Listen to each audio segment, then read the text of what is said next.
Hello दोस्तों, आप लोग कैसे हैं। हम उम्मीद करते हैं कि आप लोग अच्छे होंगे। इन दिनों हम लोग फिजिक्स के डेरिवेशन पे चर्चा कर रहे हैं कि जो डेरिवेशन होता है वो कैसे होता है, अर्थात फार्मूले का निगमन यानी कि सूत्र कहाँ से आया होगा, किस आधार पे आया होगा, तो इसी पे हम लोग बातचीत करते हैं। तो बच्चों, सबसे पहली जो समस्या है ये है कि हम लोग को समझना है कि कूलाम का नियम, क्योंकि सारी मामला जो जितनी भी बातें चलती हैं वो सब कूलाम के नियम से ही शुरू होती हैं। तो सबसे पहले हमें कूलाम का नियम समझना होगा कि कूलाम का नियम क्या होता है। जब हमें कूलाम का नियम समझ में आ जाएगा तब हम क्या करेंगे, कूलाम के नियम के बाद हम ये जानेंगे कि उनका सदिश निरूपण क्या होता है, यानी कूलाम के नियम का सदिश निरूपण क्या होता है ये समझेंगे। सदिश निरूपण जब समझ में आ जाएगा तब हम विद्युत द्विध्रुव पे बात करेंगे, और वैद्युत द्विध्रुव अगर हमें समझ में आ गया तब हम तीव्रता के ऊपर चर्चा करेंगे, और तीव्रता अच्छी और निरक्षी इन सारी बातों पे हम लोग बातचीत करेंगे। तो बच्चों, जो सबसे पहला टॉपिक है हमारा वो क्या है, कूलाम का नियम। याद रहे, पहला टॉपिक क्या है, कूलाम का नियम। यही हमारी टॉपिक है, कूलाम का नियम, और इसी पे हम लोग बातचीत करेंगे कि कूलाम का नियम क्या है। तो बच्चों देखो, कूलाम एक वैज्ञानिक है। हमने आवेश के बारे में पहले ही बता रखा होगा कि आवेश क्या है। आवेश एक प्रकार का गुण है, किसी भी पदार्थ का वह गुण होता है जिसके कारण वह पदार्थ आकर्षण या प्रतिकर्षण बल का क्या करता है, अनुभव करता है। तो हम लोग को यह समझना होगा कि कूलाम ने किया क्या। तो देखें भाई, कूलाम ने क्या किया, आवेशों को अपने पास रख लिया। देखें, एक आवेश है हमारे पास प्लस क्यू, और यहाँ पे दूसरा आवेश लाते हैं प्लस क्यू, तो इनके मध्य में एक बल कार्य करेगा जिसको हम क्या कहेंगे, प्रतिकर्षण बल। यानी यहाँ पे प्रतिकर्षण बल कार्य करेगा। फिर अगर हम आगे बात करें, यहाँ पे माइनस क्यू आवेश है और यहाँ पे प्लस क्यू आवेश है, तब यहाँ पे क्या बल कार्य करेगा, आकर्षण करेगा, आकर्षण।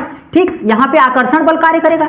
अब बच्चों, अगर यहाँ पे क्या हो जाए, यहाँ पे अब माइनस क्यू हो और फिर क्या हो, माइनस क्यू हो, तब क्या करेगा, फिर से प्रतिकर्षण बल ही कार्य करेगा, यानी प्रतिकर्षण बल कार्य करेगा। तो बच्चों, हम लोगों ने एक बात सीख ली है कि अगर आवेश समान है तो उसके ऊपर सदैव कैसा बल कार्य करेगा, तो प्रतिकर्षण बल कार्य करेगा। पर अगर आवेश क्या है, विपरीत है, तो उसके मध्य में क्या बल कार्य करेगा, आकर्षण बल कार्य करेगा। अब इन्हीं के बारे में, यानी यह जो बल कार्य कर रहे थे इनके बारे में कूलाम ने क्या किया, अध्ययन किया।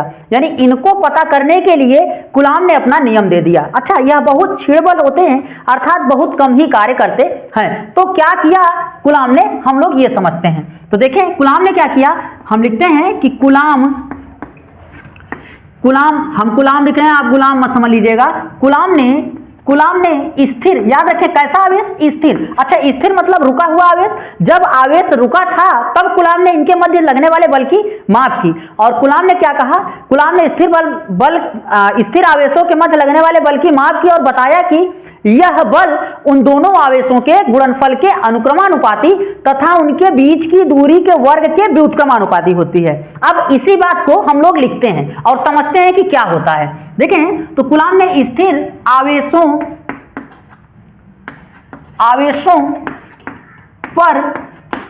आवेशों पर लगने वाले किसकी माप की, बल की माप की। अब माप करने के बाद क्या किया, और माप की और क्या किया, बताया कि यह बल मतलब जो बल इन आवेशों के मध्य में क्या कर रहा है, लग रहा है। तो क्या कर रहा है कि यह बल उन दोनों आवेशों के गुणनफल, उन दोनों आवेशों के, यहां लिखते हैं उन दोनों आवेशों के गुणनफल के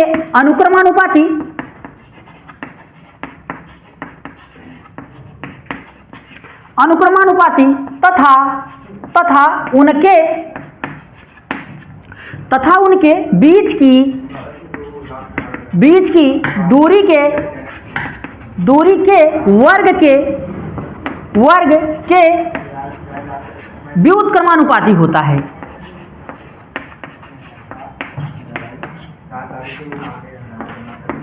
व्युत्क्रमानुपाती होता है। क्या होता है, ठीक, यानी व्युत्क्रमानुपाती होता है। हम लोगों ने ये समझा। अब हम इसी चीज को यानी जो ये बात है, लिखी हुई बात है, इसको हम गणितीय रूप में समझेंगे कि आखिर ऐसा हो क्या रहा होगा जो ये बोला गया है। तो देखो बच्चों, एक साइन होता है अनुक्रमानुपाती और दूसरा क्या होता है व्युत्क्रमानुपाती।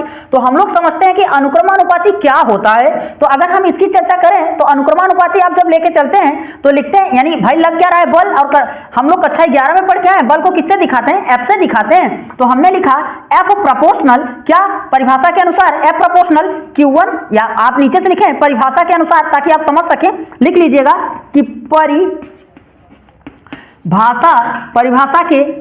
के अनुसार। अब अगर हम परिभाषा के अनुसार चलते हैं दोस्तों तो हमें क्या मिलेगा, एफ प्रोपोर्शनल Q और Q नॉट, यानी दो आवेश मिले हमें। आप चाहें तो एफ प्रोपोर्शनल Q1 Q2 ले, या चाहे तो Q और Q नॉट ले। इसको मान रखते हैं हम लोग समीकरण नंबर फर्स्ट। अब हम फिर से लेके चलेंगे, यानी दूसरी बात वो कह रहे हैं कि उनके बीच की दूरी की क्या है, वर्ग के अनुक्रमानुपाती। तो F proportional 1/k r², equation number second. अब बच्चों जब हम समीकरण फर्स्ट और सेकंड को लेके चलते हैं, यानी अगर हम समीकरण 1 और 2 को देखें तो हमें मिलेगा, हम यहां लिखेंगे कि समीकरण 1 तथा 2 की सहायता से, समीकरण 1 तथा 2 की सहायता से।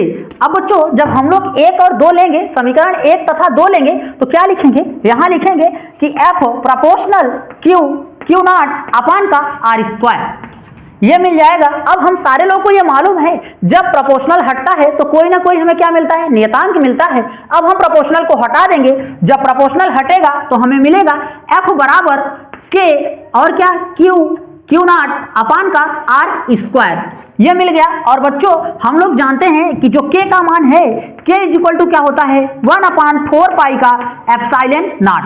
अब जहां पर k है वहां पे हम क्या रखना पसंद करेंगे, 1/4 पाई का एप्सिलॉन नॉट। अब हम लोग यहां रखेंगे, क्या लिखेंगे तब, यही हमारा इक्वेशन है, इसी पे हम k का मान रखेंगे। तो लिखेंगे f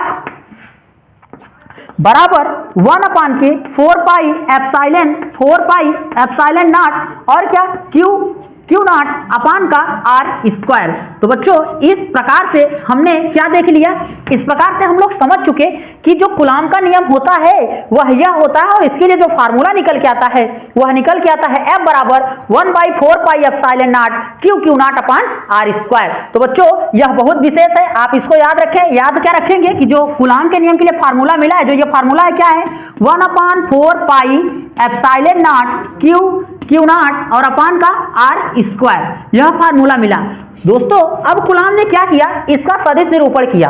अब सदिश निरूपण के लिए कूलाम ने किया क्या, तो एकांक सदिश की सहायता ली, और एकांक सदिश की सहायता से इसका क्या कर दिए, सदिश निरूपण कर दिए। तो अब हम लोग भी क्या करेंगे, इसका सदिश निरूपण समझने का प्रयास करेंगे कि आखिर कूलाम ने जो बल यानी जो कूलाम का नियम है इसका सदिश निरूपण कैसे हुआ होगा, या कूलाम ने किस प्रकार इसे किया होगा। तो हम इसको क्या करते हैं, साफ करते हैं। अगर आप इसका एक बार आप स्क्रीनशॉट ले लीजिए, फिर आगे चलते हैं हम लोग। तो अब आप लोग आगे देखें, हम उम्मीद करते हैं आप लोग इसका स्क्रीनशॉट ले चुके होंगे। अब हम आगे देखते हैं कि कूलाम के नियम का सदिश निरूपण क्या होता है। ठीक, तो देखें यहां हेडिंग ही बना देते हैं, यानी इस प्रकार से बोर्ड एग्जाम में हेडिंग के रूप में आएगा कि कूलाम के नियम का सदिश निरूपण कीजिए। तो आप सदिश निरूपण उसका कैसे करेंगे, हम इसकी बातचीत करते हैं। तो देखें कूलाम के नियम का, हाँ ये मिटा देते हैं और यहां हेडिंग बनाएंगे कूलाम के नियम का सदिश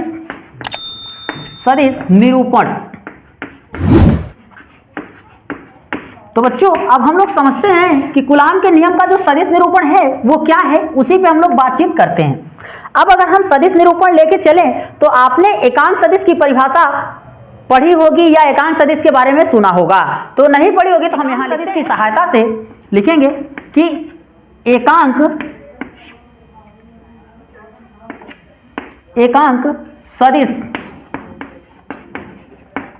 सदिश की सहायता से। अब एकांक सदिश की सहायता जब हम लेंगे तो लिखेंगे क्या, लिखेंगे कि vector r cap is equal to क्या, वेक्टर r या r cap is equal to r mod of r, ये होता है बच्चों। अब जब कोई भी मान मॉड से बाहर निकलता है, इसको मॉड पढ़ते हैं, जब मॉड से कोई भी मान मापांक होता है, ये जब कोई भी मान बाहर निकलेगा तो उसका मान अगर ऋणात्मक है तो बाहर निकलने पे क्या हो जाएगा, धनात्मक हो जाएगा। तो अब हम लोग क्या करेंगे, इसको कूलाम के नियम में रखेंगे। अगर आप लोग यहां नहीं पढ़े हैं तो हम इसकी परिभाषा लिख देते हैं एकांक सदिश में कि अर्थात ऐसा सदिश जिसका मापांक 1 हो, हम यहां लिख देते हैं अर्थात ऐसा सदिश जिसका मापांक 1 हो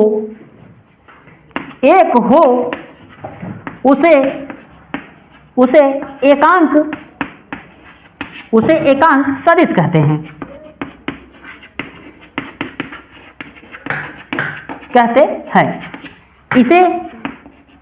इसे आर कैप से प्रदर्शित करते हैं। हमने परिभाषा यहां फार्मूला आपको पहले ही लिख दिया है, इसीलिए फार्मूला नहीं लिख रहे हैं, ये ऊपर हो गया है। तो अब आप देखें यहां पे क्या लेंगे, क्योंकि आप कर किसका रहे हैं, किसका कर रहे हैं, कूलाम के नियम का कर रहे हैं, तो कूलाम का नियम लिखेंगे। क्या होता है कूलाम का नियम, एफओ बराबर 1/k 4 पाई एप्सिलॉन के नॉट क्यू नॉट अपान का आर स्क्वायर। बच्चों या अब हम यहाँ पे क्या करेंगे, जो एकांक सदिश है यानी यहाँ इससे गुणा कर देंगे, यानी इसको मान लेंगे समीकरण 1 और समीकरण 1 में क्या करेंगे, एकांक सदिश का गुणा कर देंगे। तो लिखेंगे कि समीकरण, हम नीचे लिखते हैं ताकि आप समझ पाए, क्या लिखेंगे कि समीकरण 1 में एकांक सदिश का गुणा करने पर, जैसे ही आप गुणा करेंगे तो जो आपका एफ है उसके ऊपर क्या लग जाएगा, वेक्टर लग जाएगा, और आप लिखेंगे, क्या लिखेंगे कि वेक्टर एफ, यानी vector F is equal to क्या लिखेंगे 1/4 पाई एप्सिलॉन के नॉट, और लिखेंगे q naught upon r square. बच्चों अब आपने गुणा कर ही दिया है जब एकांक सदिश का, तो यहां पे मिल जाएगा आपको क्या, मॉड नहीं मिलेगा, वेक्टर आर बटा मॉड ऑफ आर।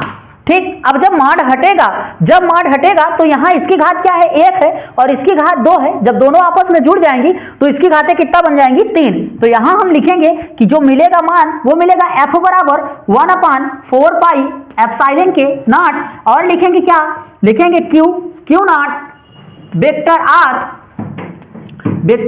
आर और मॉड ऑफ, या मॉड से बाहर निकाल देंगे और लिखेंगे आर क्यू। तो ये हमारा क्या है, सदिश निरूपण है किसका, कूलाम के नियम का। तो कूलाम के नियम का सदिश निरूपण आप इस प्रकार करेंगे। तो अब हम लोग आगे बातचीत करते हैं, आप इसका स्क्रीनशॉट ले लीजिए। अब हमारा जो अगला टॉपिक है दोस्तों वो क्या है, तीव्रता है। तो हम लोग तीव्रता समझते हैं कि तीव्रता क्या होता है, और इसका जो तीव्रता की परिभाषा की सहायता से जो व्यंजक प्राप्त होता है वह कैसे प्राप्त होता है, इसके ऊपर चर्चा करते हैं। क्योंकि तीव्रता जब मालूम हो जाएगी और वैद्युत द्विध्रुव मालूम हो जाएगा तो हम अपने उस फार्मूले तक पहुंच पाएंगे जहां हम लोग जाना चाह रहे हैं, यानी अच्छी निरक्षी पे तभी पहुंच पाएंगे जब हम तीव्रता को जान पाएंगे। तो अब हमारा जो टॉपिक है वो है तीव्रता। तो तीव्रता किसे कहते हैं ये समझते हैं। तो देखें तीव्रता क्या होता है, जब एकांक परीक्षण आवेश को, एकांक मतलब बहुत सूक्ष्म आवेश है, उसको हम अनंत से कहां लाना चाह रहे हैं, वैद्युत क्षेत्र में लाना चाह रहे हैं। तो एकांक परीक्षण आवेश को अनंत से वैद्युत क्षेत्र तक लाने में जिस बल का अनुभव होता है, यानी जो बल हमको मिलता है उसी को हम क्या कहते हैं, वैद्युत क्षेत्र की तीव्रता कहते हैं। तो हम लोग समझते हैं कि हम किसको लाने जा रहे हैं। तो लिखेंगे कि यहां से लिखते हैं, आप देखें तीव्रता क्या होता है, जब एकांक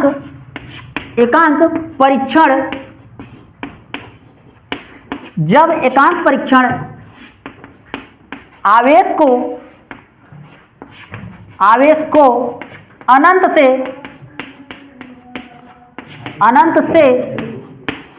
से कहां ले आ रहे हैं, वैद्युत क्षेत्र तक, अनंत से विद्युत क्षेत्र तक लाते हैं। कहां से ला रहे हैं, अनंत से विद्युत क्षेत्र तक लाते हैं, तो या लाने में यही लिखेंगे, लाते हैं तो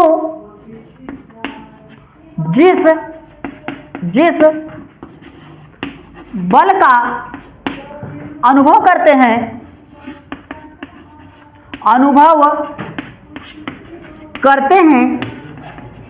हैं उसे यानी जिस बल का अनुभव करेंगे उसे क्या कहते हैं, उसे तीव्रता कहते हैं, उसे तीव्रता कहते हैं। इसे यानी किसे, इसे मतलब किसे, इसे यानी तीव्रता को, इसे कैपिटल इसे क्या करेंगे, प्रदर्शित करते हैं,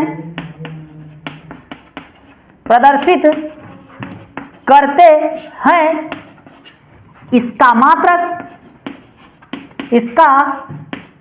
मात्रक क्या होना चाहिए, इसका मात्रक क्या होता है, न्यूटन प्रति कूलाम होता है, इसका मात्रक न्यूटन प्रति कूलाम होता है। बच्चों ये हम लोग समझ पाए हैं। अब हम समझते हैं कि इसके लिए जो फार्मूला होगा वो क्या होगा, तो होगा E बराबर यानी E is equal to F upon के Q नॉट। अब हम लोग जानते क्या हैं, जानते हैं इसको समीकरण 1 मान लीजिए आप, और जानते हैं क्या, कूलाम का नियम तो पहले से ही जानते हैं, तो लिखेंगे कि कूलाम के नियम की सहायता से, तो यहां लिखिएगा कूलाम की के लिखिएगा कूलाम के नियम की सहायता से अब लिखेंगे E is equal to F। अच्छा, कूलाम के नियम की सहायता से तो F बराबर जानते हैं आप क्या होता है, F बराबर होता है 1/4 पाई एप्सिलॉन नॉट Q अपान Q नॉट अपान R स्क्वायर। अब हम यहाँ लेके चलेंगे क्या, यानी कि जहाँ F है उसकी जगह पर हम क्या रखना पसंद करेंगे, उसकी जगह पर रखेंगे क्या, 1/4 pi epsilon nought Q nought upon के R स्क्वायर। तो यहाँ लिखेंगे E बराबर, यहाँ लिख देते हैं हम E बराबर 1/4 pi epsilon nought Q nought upon R square into Q not से Q नॉट क्या हो जाएगा, कैंसिल आउट हो जाएगा। तो हमें यहाँ मिलेगा क्या, E बराबर 1/4 पाई एप्सिलॉन के नॉट और क्या मिलेगा, Q बटा R स्क्वायर। तो बच्चों इस हिसाब से हमारी तीव्रता आ गई, ये रही तीव्रता। तो बच्चों हम लोग तीव्रता समझ चुके हैं। अब हम लोग समझते हैं कि वैद्युत द्विध्रुव क्या होता है। अब हम अगर वैद्युत द्विध्रुव के बारे में बातचीत करें और वैद्युत द्विध्रुव मालूम हो जाए तो हम इससे क्या करेंगे, बेहद आसानी से इनके दोनों मानों को प्राप्त कर पाएंगे।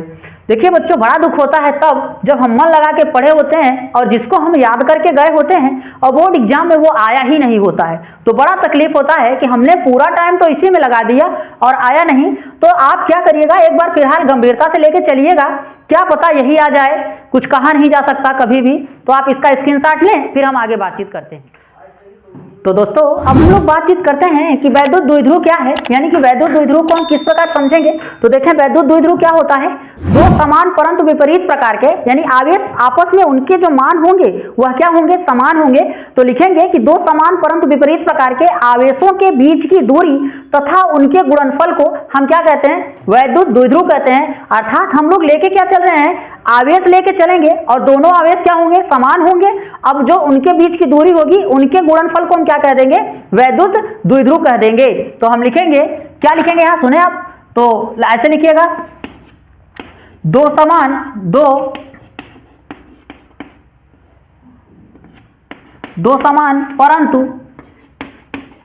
परंतु विपरीत प्रकार के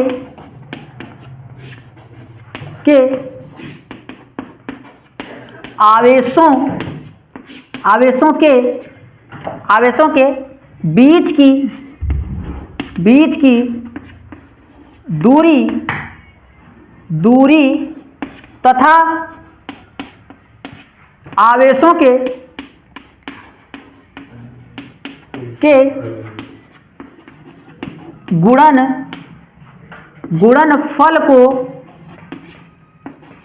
गुणनफल को वैद्युत द्विध्रुव कहते हैं।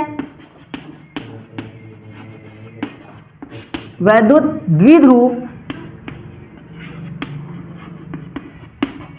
द्विध्रुव कहते हैं।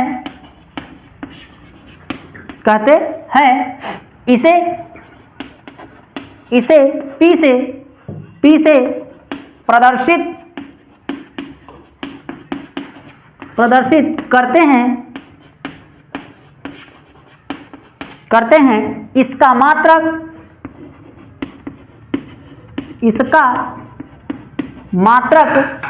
मात्रक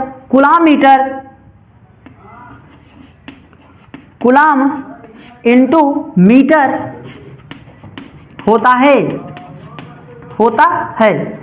अब बच्चों हम लोग इसके लिए व्यंजक प्राप्त करेंगे, यह परिभाषा थी। अब व्यंजक लिखेंगे, क्या लिखेंगे? माना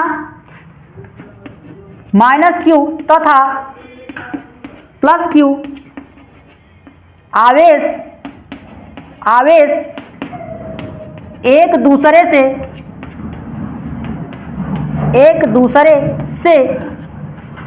से यल दूरी पर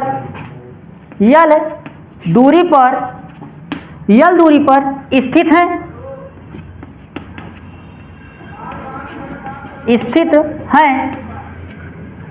यल दूरी पर स्थित हैं,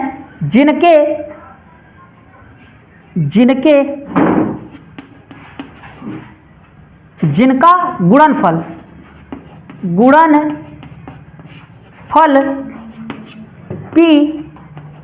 P प्राप्त होता है। अब दोस्तों देखें तो हम यहां लिखेंगे क्या? P बराबर, यहां आप चित्र बना लीजिएगा। चित्र क्या होगा आपका? यहां माइनस क्यू होगा, यहां पे क्या होगा? प्लस क्यू होगा, और इनके बीच की जो दूरी होगी वो क्या होगी? L होगी। जब आप गुणा करेंगे तो निकल के आएगा P बराबर क्या? P बराबर QL, ये निकल के आएगा। देखिए ये P बराबर QL निकल के आया। लेकिन बच्चों अगर आप पुराने किताब से बात करें या और लोगों को देखे होंगे आप कि आपके स्कूलों में अध्यापक ने पढ़ा रखा होगा क्या, यहाँ पे जो L है, L की जगह पर लोग क्या ले लेते हैं? या करके आप लिख लीजिएगा, या 2L ले लेते हैं। जब आप 2L ले लेंगे तब जब इनका आप क्या करेंगे? इनका मान निकालेंगे, तो जो मान निकल के आएगा वो याद रखें कितना निकल के आएगा। जब आपने 2L ले लिया तो जहां हम L रखे थे वहां 2L हो जाएगा। तो यानी चित्र ये बनेगा माइनस क्यू, और आवेश यहाँ हो जाएगा प्लस क्यू, और यहाँ से यहाँ तक की जो दूरी हो जाएगी वो क्या हो जाएगी? 2L हो जाएगी। और जब आप गुणा कराएंगे तो P बराबर निकल के आएगा 2QL। याद रखें क्या निकल के आएगा? 2QL। तो इस हिसाब से ये फार्मूले हैं। आप इसका डेरिवेशन इसी प्रकार होगा, तो आप इसका स्क्रीनशॉट लें, फिर हम लोग आगे बातचीत करते हैं। तो अब हम लोग बातचीत करते हैं कि वैद्युत द्विध्रुव की सहायता से तीव्रता का निगमन हम लोग कैसे करेंगे। तो दोस्तों अब हम लोगों को तीव्रता प्राप्त करनी है, उसका निगमन करना है। तो वह दो स्थितियों पर उसका निगमन कर सकते हैं हम लोग। क्या? एक होता है अक्षीय स्थिति पर और दूसरा होता है निरक्षीय स्थिति। निरक्षीय स्थिति को हम लोग विषुवत रेखा भी कहते हैं। निरक्षीय स्थिति को क्या कहेंगे? विषुवत रेखा। तो बच्चों सबसे पहले हम अक्षीय स्थिति पर तीव्रता के व्यंजक को प्राप्त करते हैं, तो लिखेंगे, यानी पॉइंट नंबर 1 हमारा क्या है? अक्षीय स्थिति पर तीव्रता के लिए व्यंजक। आप यहां देखें क्या लिखेंगे? अक्षीय स्थिति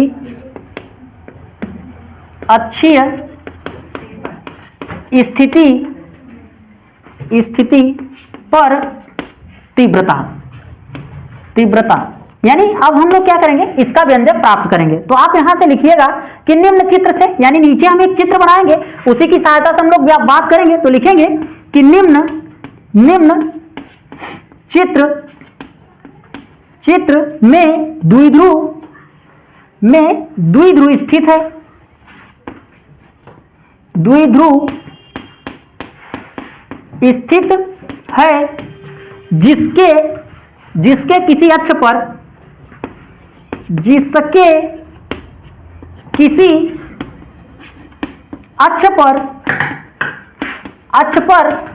कोई बिंदु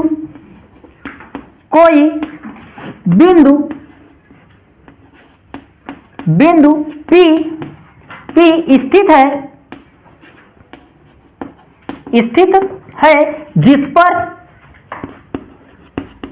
जिस पर तीव्रता के लिए तीव्रता प्राप्त करनी है। तीव्रता के लिए सूत्र प्राप्त करना है। के लिए सूत्र प्राप्त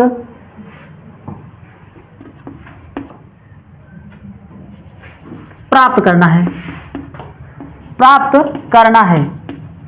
करना है। अब बच्चों ये हमारा क्या है, यानी कि भूमिका है, जिसकी सहायता से हम लोग क्या करेंगे, एक चित्र बनाएंगे। ठीक, तो चित्र बनाने के लिए हम क्या करेंगे, सबसे पहले मानेंगे।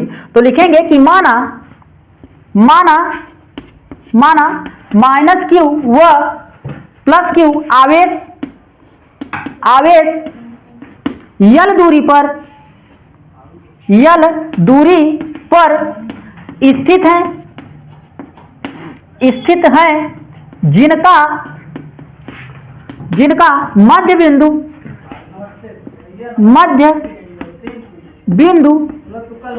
जिसका मध्य बिंदु क्या है, जिसका मध्य बिंदु O है, जिससे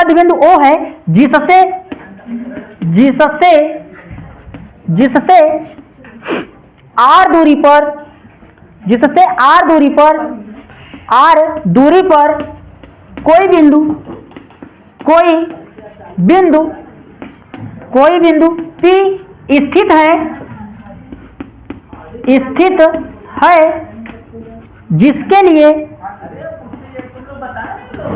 जिसके लिए व्यंजक प्राप्त करना है।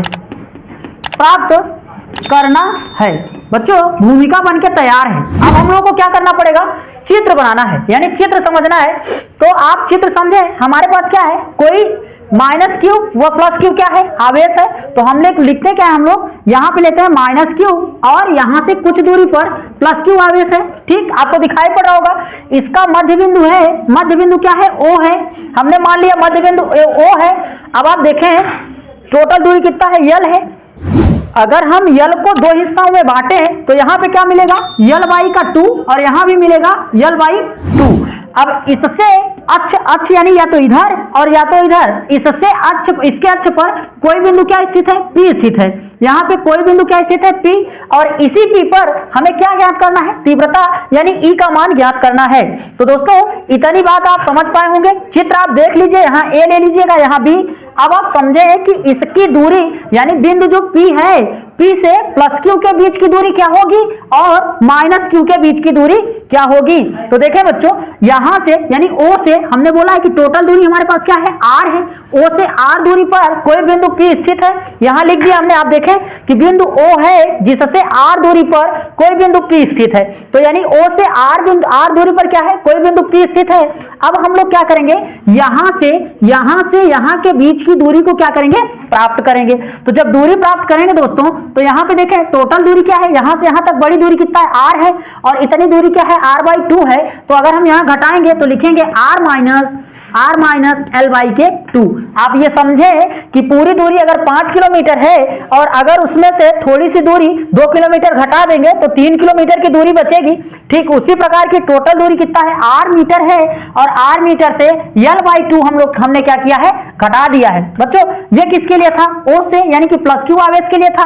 अगर कोई माइनस Q आवेश के लिए आपसे पूछे तो यानी माइनस Q के लिए क्या करेंगे, यहां तक क्या है, R है, और यहां तक L/2 है। तो R में L/2 को क्या करेंगे, आप जोड़ लेंगे। तो जब जोड़ेंगे यहां पे तो यहां की दूरी क्या होगी, R प्लस L/2। समझ में आया, ये चीजें हो गई। अब हम क्या करेंगे, ये हमारा चित्र है और इतना हमारे लिए बेहद जरूरी है। अब इसी की सहायता से हम लोग फार्मूले को आगे लेके चलते हैं। तो अब आप यहां देखें क्या लिखेंगे, कहेंगे कि तीव्रता की सहायता से, यानी अब हमें मदद किसकी लेनी पड़ेगी, तीव्रता की। तो लिखेंगे कि तीव्रता की सहायता से बच्चों जब तीव्रता लेंगे, अभी हमने आपको तीव्रता के बारे में बता दिया था कि तीव्रता क्या होती है, E बराबर होता है, अभी आप फार्मूला याद रखें, E बराबर 1/4 पाई एप्सिलॉन नॉट और Q अपान के R²। यह हमारी क्या होती है, तीव्रता होती है से, यानी हम इससे क्या लेंगे, मदद लेंगे। बिना इससे हम इसको कुछ भी कर नहीं पाएंगे, सिद्ध नहीं कर पाएंगे। तो अब हम क्या करेंगे, इनको सिद्ध करने के लिए पहले हम क्या करेंगे, प्लस Q लेंगे, फिर क्या लेंगे, माइनस Q लेंगे। तो लिखेंगे, क्या लिखें यहाँ पे, लिखिएगा प्लस Q आवेश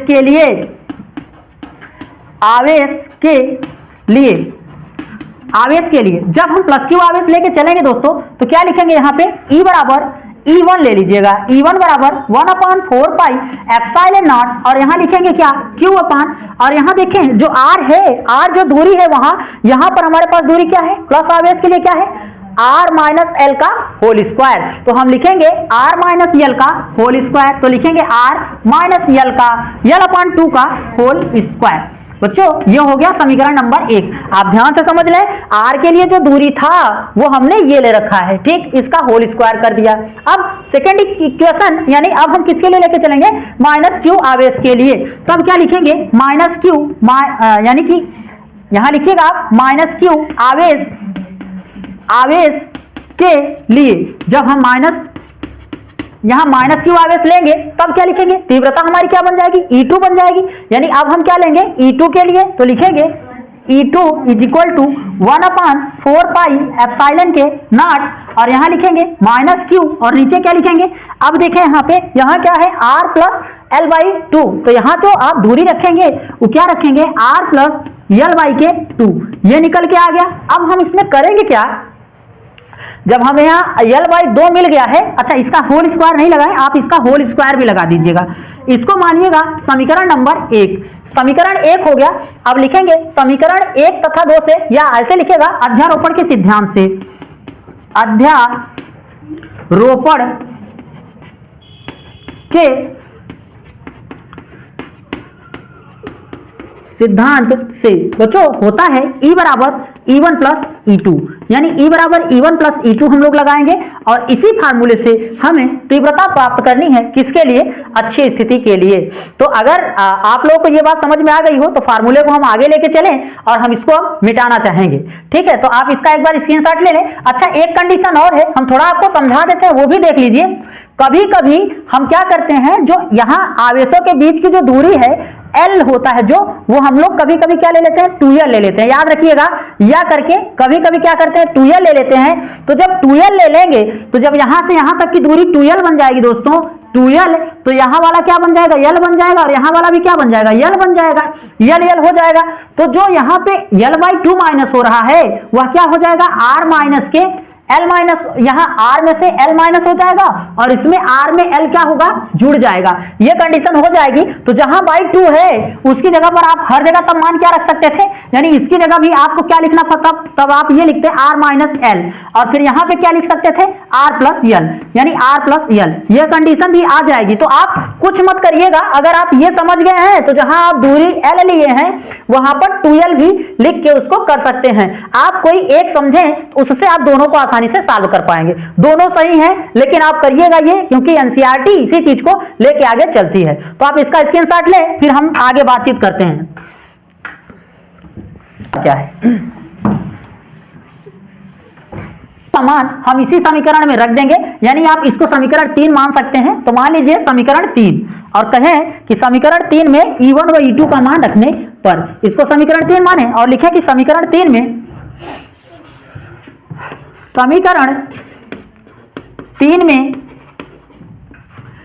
E1 व E2 का मान रखने पर, जब हम E1 और E2 का मान रखेंगे इस समीकरण में, तो लिखेंगे E बराबर, E1 का मान आपके सामने है, ध्यान से देखें, आप E1 बराबर ये मान पाए हैं और E2 बराबर ये मान पाए हैं। तो जब हम यहां रखेंगे E1 बराबर लिखेंगे 1/4 पाई एप्सिलॉन के नॉट, और क्या लिखना होगा, क्यूब अपान क्या लिखेंगे, R माइनस L बाई 2 का होल स्क्वायर। फिर बच्चों यहाँ प्लस है सूत्र में, और इसमें क्या है, माइनस है। यहाँ आप देखें माइनस है, माइनस हम पहले भी लिख सकते हैं इसको, यहाँ पे तो माइनस है, तो हम यहाँ पे लिख देंगे माइनस 1 अपान, यानी प्लस जहां था, प्लस और माइनस का जब हमने गुणा किया तो हमें जो मान मिला वह क्या मिल गया, माइनस का। तो लिखेंगे 1/4 पाई एप्सिलॉन नॉट, और यहाँ लिखेंगे क्यू अपान R प्लस L का L बाई 2 का होल स्क्वायर। ठीक, अब इसमें से क्या कॉमन कर लिया जाए अंजलि जी, तो यहां से 1/4 पाई एप्सिलॉन नॉट को क्या कर लें, कॉमन कर लें, और क्यू साथ में लेके आए रिसू के साथ ना। तो यहां लिखेंगे E बराबर 1/4 पाई एप्सिलॉन नॉट, क्यू को भी क्या करें, कॉमन कर लें, और बचेगा 1/R माइनस के L बाई 2 का होल स्क्वायर, माइनस यहां लिखेंगे 1/R प्लस L अपान 2 का होल स्क्वायर। ठीक, अब बच्चों आप इसका और इसका क्या कर लीजिए, एलसीएम ले लीजिए। जब एलसीएम लेंगे तब क्या आएगा, E बराबर 1/4 पाई एप्सिलॉन नॉट, निशा एक बार देख लो इधर, Q 1/4 pi epsilon not Q, और इसका एलसीएम ले लोगे तो आएगा r minus L by two, ठीक। और यहां भी आएगा क्या, स्क्वायर कर दीजिएगा, यहां हो जाएगा r plus L by two, ये हो जाएगा। ऐसे करेंगे आप, जब आप इसका इसमें भाग देंगे, यहां स्क्वायर हो जाएगा, जब आप इसका इसमें भाग देंगे तो ये पूरा पक्ष कैंसिल आउट हो जाएगा, यह वाला ऊपर चला जाएगा, तो यहां हो जाएगा r plus L by two का होल स्क्वायर माइनस, अब यहां करेंगे तो जब इसका इसमें भाग देंगे तो ये वाला बचेगा, और इसका गुणा जब यहां करेंगे तो लिखेंगे r minus L by two का होल स्क्वायर, ये मिल गया। अब बच्चों हम लोग जानते हैं a प्लस बी का होल स्क्वायर क्या होता है, a माइनस बी का होल स्क्वायर क्या होता है, a प्लस बी का होल स्क्वायर क्या होता है, हम यहाँ फार्मूला लिख देते हैं, a प्लस बी का होल स्क्वायर बराबर a square plus b square plus 2ab, एक फार्मूला ये मिलेगा, हमें इसका इस्तेमाल करना है। फिर करना है a माइनस बी का होल स्क्वायर, तो लिखेंगे a square plus b square minus 2ab, ये लगाएंगे, एक फार्मूला मिलेगा a square minus b square बराबर एक कोष्टक में a प्लस बी और एक कोष्टक में a माइनस बी। तो बच्चों अब हमें यही फार्मूला इस्तेमाल करना है और इसी के आधार पे इसको डेरिवेट करना है। तो देखिए एक कोष्टक में a प्लस बी, एक कोष्टक में a माइनस बी, एक कोष्टक में a प्लस बी, ये है, तो हम इन दोनों का अलग एक साथ स्क्वायर कर देंगे, यानी a square plus b square, और यहाँ भी क्या करेंगे a प्लस बी का होल स्क्वायर लगाएंगे और यहाँ लगाएंगे a माइनस बी का होल स्क्वायर। तो आप इसको अच्छे तरीके से देख लिए हैं, अब हम आगे आपको लेके चलते हैं, थोड़ा उधर साफ कर देते हैं कि अब क्या होगा। इस सब का आप स्क्रीनशॉट लेते चलें, लिखते चलिएगा, क्योंकि एक साथ लिख के छोड़ नहीं सकते हम। अब आप आगे देखें, अगर हम आगे लेके चलें तो यहाँ पे लगाएंगे a प्लस बी का होल स्क्वायर, तो यहाँ लिखते हैं, क्या लिखेंगे, e बराबर, जो चीजें कॉमन है उनको अलग रहने दें, 1/4 पाई एप्सिलॉन नॉट, और क्यू कॉमन रहेगा। अब बड़े वाले कोष्टक में इसको लिखेंगे, ये लगाएंगे क्या, a स्क्वायर यानी l का square plus L by two का होल स्क्वायर ना, फिर लगाएंगे प्लस क्या होगा यहाँ पे 2r एल बाई टू ना, ये हो जाएगा। फिर यहाँ पे अब ये माइनस है, अब कोष्टक में लगाइए a माइनस बी का होल स्क्वायर, तो यहाँ पे क्या हो जाएगा, यहाँ हो जाएगा क्या होगा, r square plus L by two का होल स्क्वायर प्लस, यानी यहाँ पे प्लस है, सॉरी यहाँ पे क्या होगा, माइनस a माइनस बी का होल स्क्वायर है ना, तो यहाँ माइनस हो जाएगा 2r एल बाई टू, ठीक, ये हो जाएगा।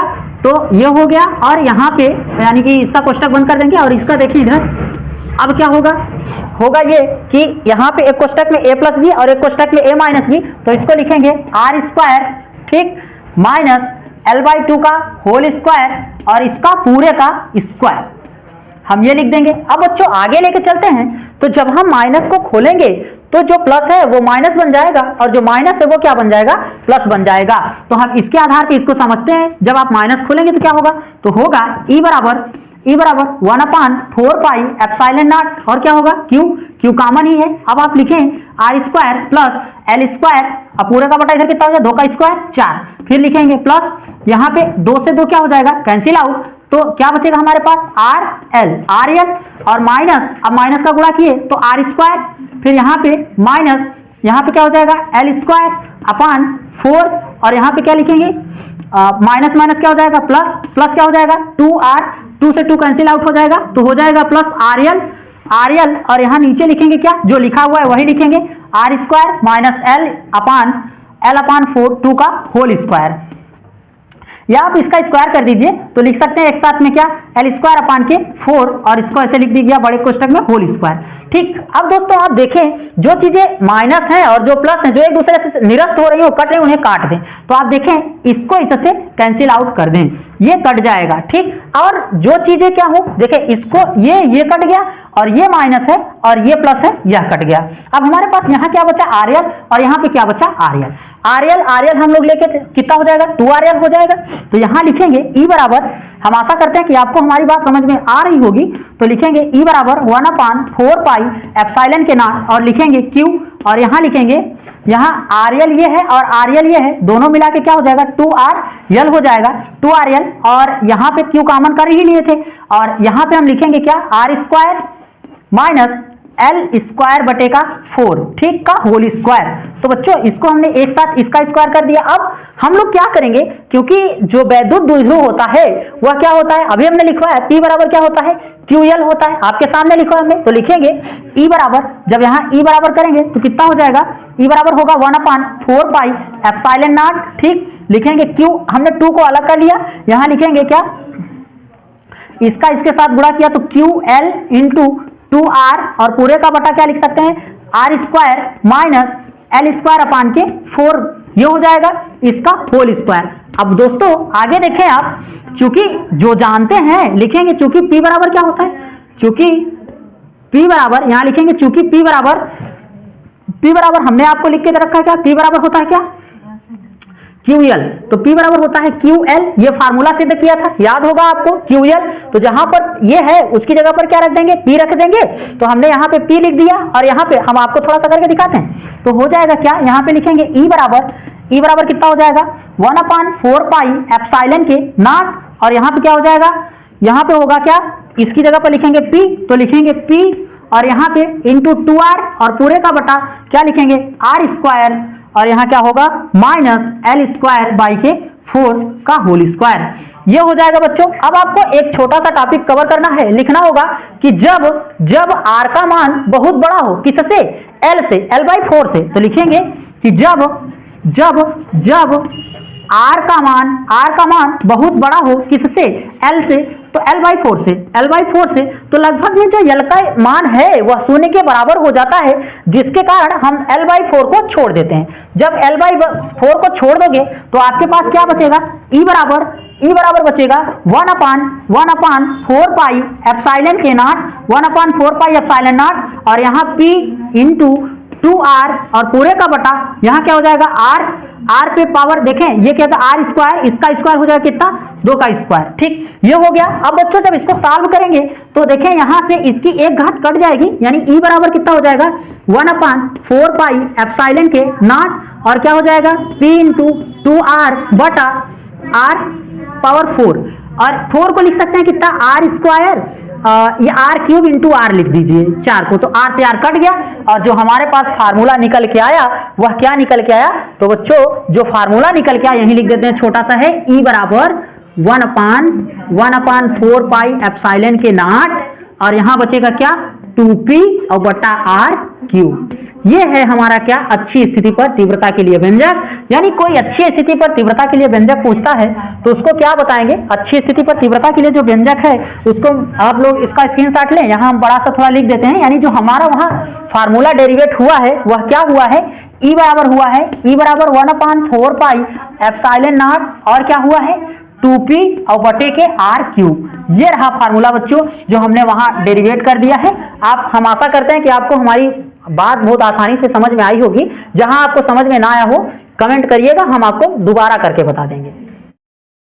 तो दोस्तों अब हम लोग क्या कर रहे हैं, वैद्युत द्विध्रुव की सहायता से निरक्षीय स्थिति पर तीव्रता के लिए क्या करेंगे, व्यंजक प्राप्त करेंगे। यानी वैद्युत द्विध्रुव की सहायता से हम लोग कैसे निकालेंगे कि कोई बिंदु क्या है विद्युत द्विध्रुव से निरक्षीय स्थिति पर, यानी उसके अक्ष पे नहीं है, कहीं अन्य स्थित है, जिस पर हम लोग को क्या प्राप्त करना है, तीव्रता, यानी उसके लिए सूत्र प्राप्त करना है। तो हम लोग सबसे पहले क्या करेंगे, एक भूमिका बनाएंगे, लिखेंगे क्या कि माना प्लस Q तथा माइनस Q बिंदु आवेश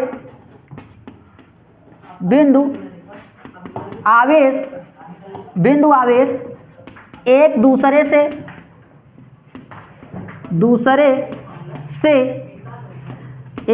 से यल दूरी पर स्थित हैं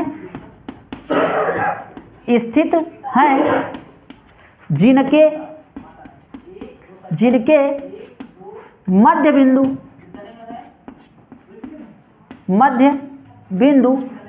O से R दूरी पर, स्मॉल r दूरी पर कोई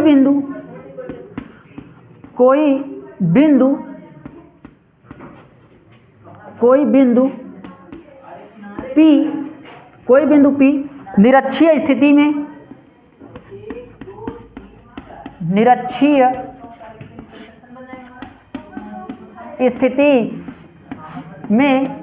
स्थिर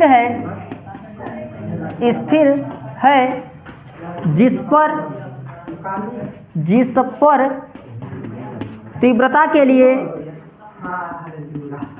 के लिए तीव्रता के लिए व्यंजक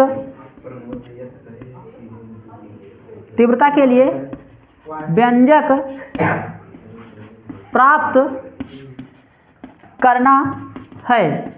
अब हम लोग क्या करेंगे, चित्र बनाएंगे। तो क्या लेंगे बच्चों, यहाँ आप ध्यान से देखें, चित्र अगर आप समझ गए तो पूरा मामला क्लियर हो जाएगा।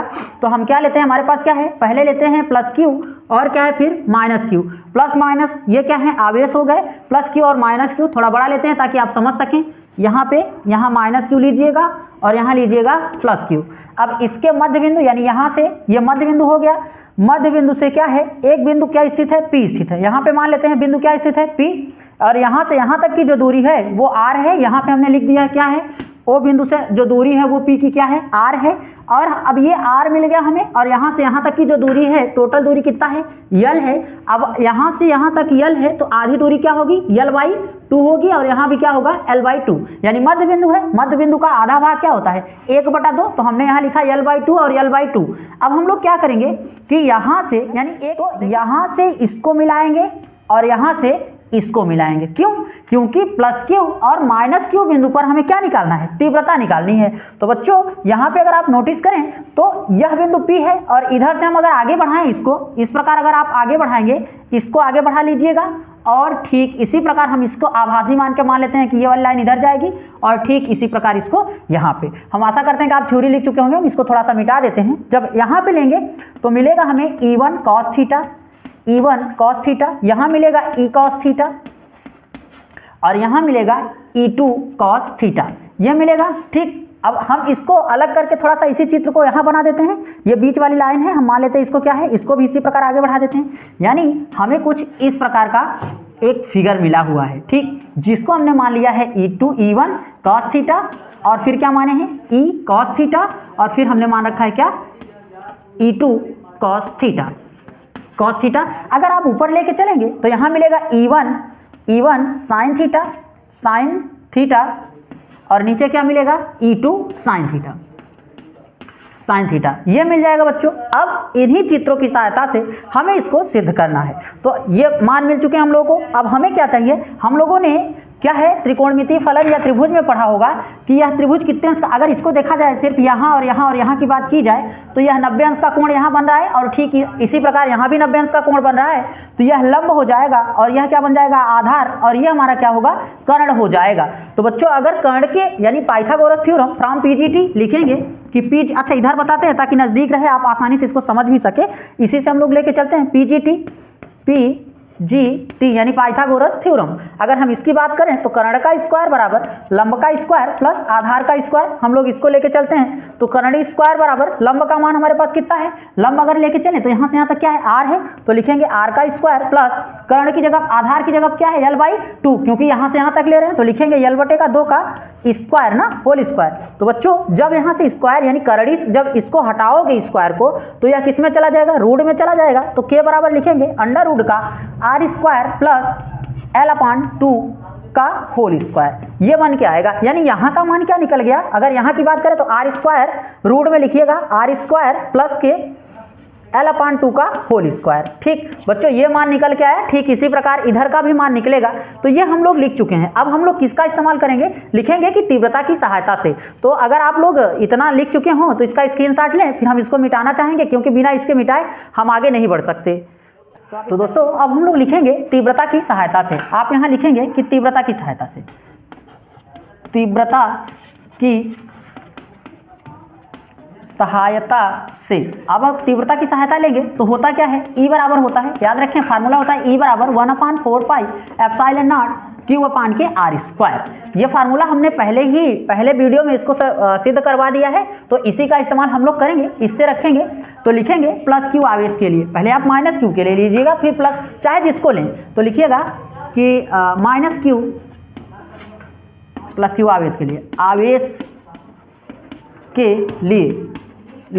ठीक, जब बच्चों हम इसको लेके चलेंगे तो हमारे पास क्या होगा, E1 होगा। यानी हम लोग लेंगे E, जब प्लस Q लेंगे, या तो आप E1 माने E2 माने, तो हम लोग प्लस Q लिए हैं तो इसीलिए लेके चलेंगे यहाँ पे क्या, प्लस Q आवेश के लिए। तो लिखेंगे E1 बराबर क्या लिखेंगे यहाँ पे 1/4 पाई एप्सिलॉन के नॉट और क्या लिखेंगे एप्सिलॉन नॉट और क्यू अपान के आर स्क्वायर की जगह क्या हो जाएगा। अब हमारा दूरी क्या है, प्लस क्यू आवेश लिए हैं तो प्लस क्यू आवेश ये है और यहाँ से यहाँ तक की जो दूरी है वो कितना है आर स्क्वायर अंडर रूट में L/2 का होल स्क्वायर। तो यहाँ रूट में लिखेंगे क्या लिखेंगे आर स्क्वायर प्लस L/2 का होल स्क्वायर और करड़ी बंद और इसका क्या कर देंगे स्क्वायर कर देंगे। ठीक इस प्रकार हम करेंगे। जब इसको हम आगे लेके चलेंगे यानी इसको जब आप सॉल्व करें होंगे तो E1 बराबर जो आपको मान मिला होगा E1 बराबर वो क्या मिला होगा 1/4 पाई एप्सिलॉन के नॉट और यहाँ से Q और बटा क्या मिलेगा यहाँ पे मिलेगा हमारे पास क्या r square plus L square बटे का 4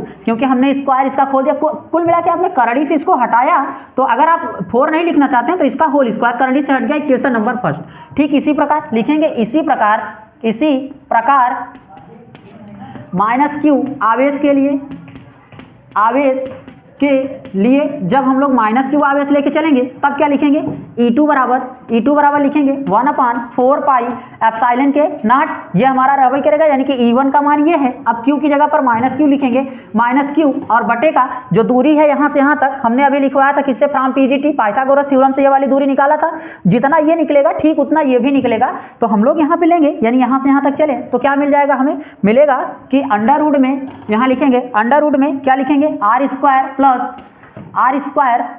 L/2 का होल स्क्वायर लिख देते हैं आर स्क्वायर प्लस L/2 का होल स्क्वायर। अब बच्चों अगर हम इसको और आगे लेके चलें तो ये माइनस क्या हो जाएगा यहाँ पहले आ जाएगा गुणा करेंगे और रूट क्या होगा इसका होल स्क्वायर है तो रूट क्या हो जाएगा गायब हो जाएगा या हट जाएगा। तो यहाँ लिखेंगे कि E2 इज इक्वल टू जब हम इसको लेके चलेंगे E2 is equal to 1/4 pi epsilon के नॉट माइनस पहले कर लेंगे minus q upon r square plus L/2 का होल स्क्वायर ये निकल के आ जाएगा बच्चों बीच में प्लस है। ठीक ये निकल के आया। अब हम लोग लिखेंगे कि अध्यारोपण सिद्धांत लगाएंगे। ठीक इतना करने के बाद हम लोग लिखेंगे आप इसका स्क्रीनशॉट ले ही चुके हैं हम इसको मिटा के यहीं पे बता देते हैं थोड़ा सा अध्यारोपण सिद्धांत से। ठीक अब आप अध्यारोपण सिद्धांत लगाएंगे लिखेंगे कि अध्यारोपण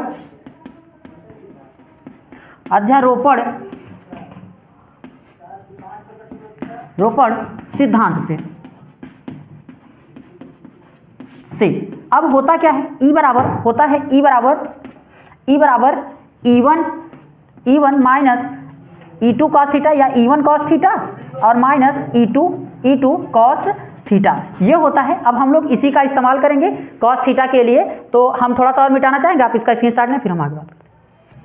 तो आप देखें E बराबर लिखेंगे E1 का मान आप देखें कहाँ रखे हैं E1 का मान ये रहा तो लिखेंगे 1/4 पाई एप्सिलॉन। अच्छा बच्चों आप अगर यहाँ नोटिस करें तो cos थीटा इसमें भी है cos थीटा इसमें भी हम इसको कॉमन कर लेंगे लेकिन पहले मान रख लेते हैं आपको समझाने के लिए। तो यहाँ लिखेंगे एप्सिलॉन नॉट और लिखेंगे क्या Q अपान का क्या लिखेंगे आर स्क्वायर प्लस क्या लिखेंगे L/2 का होल स्क्वायर। ठीक है ये लिखेंगे फिर यहाँ पे लिखेंगे cos थीटा बीच में क्या है माइनस है यहाँ माइनस है और यहाँ देखें आप ध्यान से तो फार्मूले में भी माइनस इसमें भी माइनस है E2 का मान तो एक माइनस तो फार्मूले का हो गया ये और एक माइनस ये हो गया तो माइनस ये किस में बदल जाएगा प्लस में बदल जाएगा तो ये प्लस हो जाएगा और लिखोगे क्या 1/4 पाई एप्सिलॉन के नॉट और क्या लिखोगे यहाँ लिखोगे Q अपान क्या भैया Q अपान यहाँ हो जाएगा आर स्क्वायर यानी r square plus L square यहाँ पे क्या लिखेंगे L/2 का होल स्क्वायर ये हो जाएगा बीच में आप प्लस लगा लीजिएगा।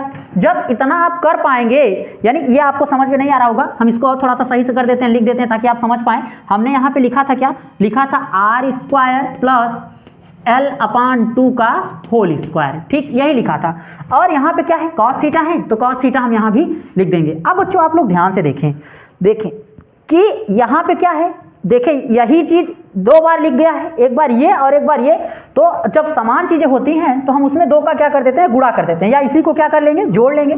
जब आप जोड़ेंगे तो आपको मिलेगा यहाँ पे क्या मिलेगा जब आप जोड़ेंगे यहाँ से तो पाएंगे कि E बराबर 2 क्यों लगाया क्योंकि दो बार वही है तो 2 और बटे का जैसे लिखिएगा कि 2Q कर देते हैं 1/4 पाई एप्सिलॉन के नॉट ऐसे लिखेंगे और ये 2 है तो 2 का गुणा 2Q हो जाएगा 2Q और यहाँ पे क्या लिखेंगे यहाँ पे लिखेंगे कि आर स्क्वायर प्लस L/2 का होल स्क्वायर ये हो गया बच्चों। अब हम क्या करेंगे इसको हमने लिख दिया अब आप ध्यान से देखें, अच्छा बाहर क्या हो जाएगा, कॉस थीटा, लिखेंगे यहाँ पे कॉस थीटा, ये हो गया हमारे पास क्या, कॉस थीटा। अब अगर हम कॉस थीटा को लेके चलें, आप किसको लेके चलेंगे, कॉस थीटा को, तो कॉस थीटा बराबर क्या होता है, ये हम आप अब यहाँ पे बहुत जरूरी है आपको समझना।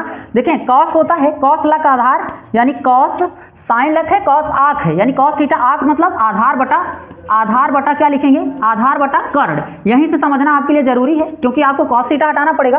तो आधार बटा कर्ण, आधार का मान कितना है हमारे पास, l/2 है, और कर्ण का मान क्या है, ये हमारे पास क्या है, r² प्लस l/2 का होल स्क्वायर ना। तो यहाँ पे लिखेंगे कॉस थीटा बराबर आधार की जगह पर क्या लिखेंगे, l/2 पूरे का बटा कर्ण का मान क्या है, लिखेंगे r² प्लस l/2 के, ये करड़ी में है, का होल स्क्वायर, ये हो जाएगा। अब हम इसी को, यही जो हमारा मान है, यही हम कॉस थीटा की जगह पर क्या कर देंगे, रख देंगे। याद रखें ये वाला मान यहाँ से लेके चलेंगे, और कॉस थीटा की जगह पर, जहाँ कॉस थीटा है उसकी जगह पर आप यही बात रखेंगे यहाँ पे।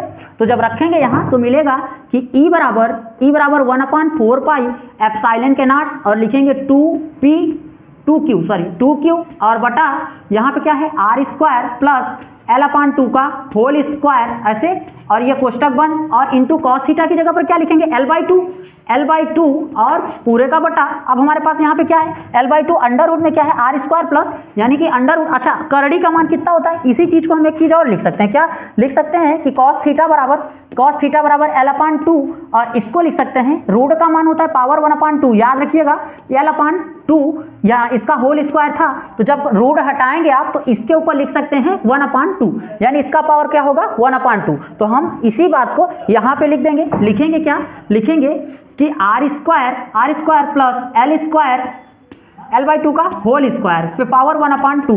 बच्चों जब गुणा में घात, जब आधार समान रहता है, गुणा में घातें जुड़ जाती हैं, तो देखें ये आपस में मान समान है, और इसकी घात कुछ नहीं तो 1 है, और इसकी 1/2, यानी 1 में जब आप 1/2 जोड़ेंगे, यानी ऐसे लिखेंगे 1 और 1/2, तो इसका एलसीएम लेंगे, a आएगा 2, और यहाँ पे हो जाएगा 2 + 1, यानी कितना आ गया, 3/2। जब आप इसका एलसीएम लेंगे तो कितना आएगा, 3/2, और इस 2 को हम क्या करेंगे, कैंसिल आउट कर देंगे, यानी 2 से 2 क्या हो जाएगा, कट जाएगा, हमने उसको यहाँ से काट दिया। अब हमारे पास क्या निकल के आया, E बराबर 1/4 पाई एप्सिलॉन के नॉट, और क्या आया, Q, और इसका इसमें गुणा किए तो L, और पूरे का बटा, यहाँ पे क्या आ गया, R, देखें ये एक R है, तो ये यहाँ पे हम लिखेंगे r² प्लस l/2 के होल स्क्वायर पे पावर कितना हो जाएगा भैया, यानी यहाँ से एक घात इसकी है और 1/2 ये, तो कितना हो जाएगा, 3 और बटे का 2, इसका होल पूरे का घात करेंगे, पूरे का घात कितना लिखेंगे, पूरे का घात कितना है भैया, 3/2,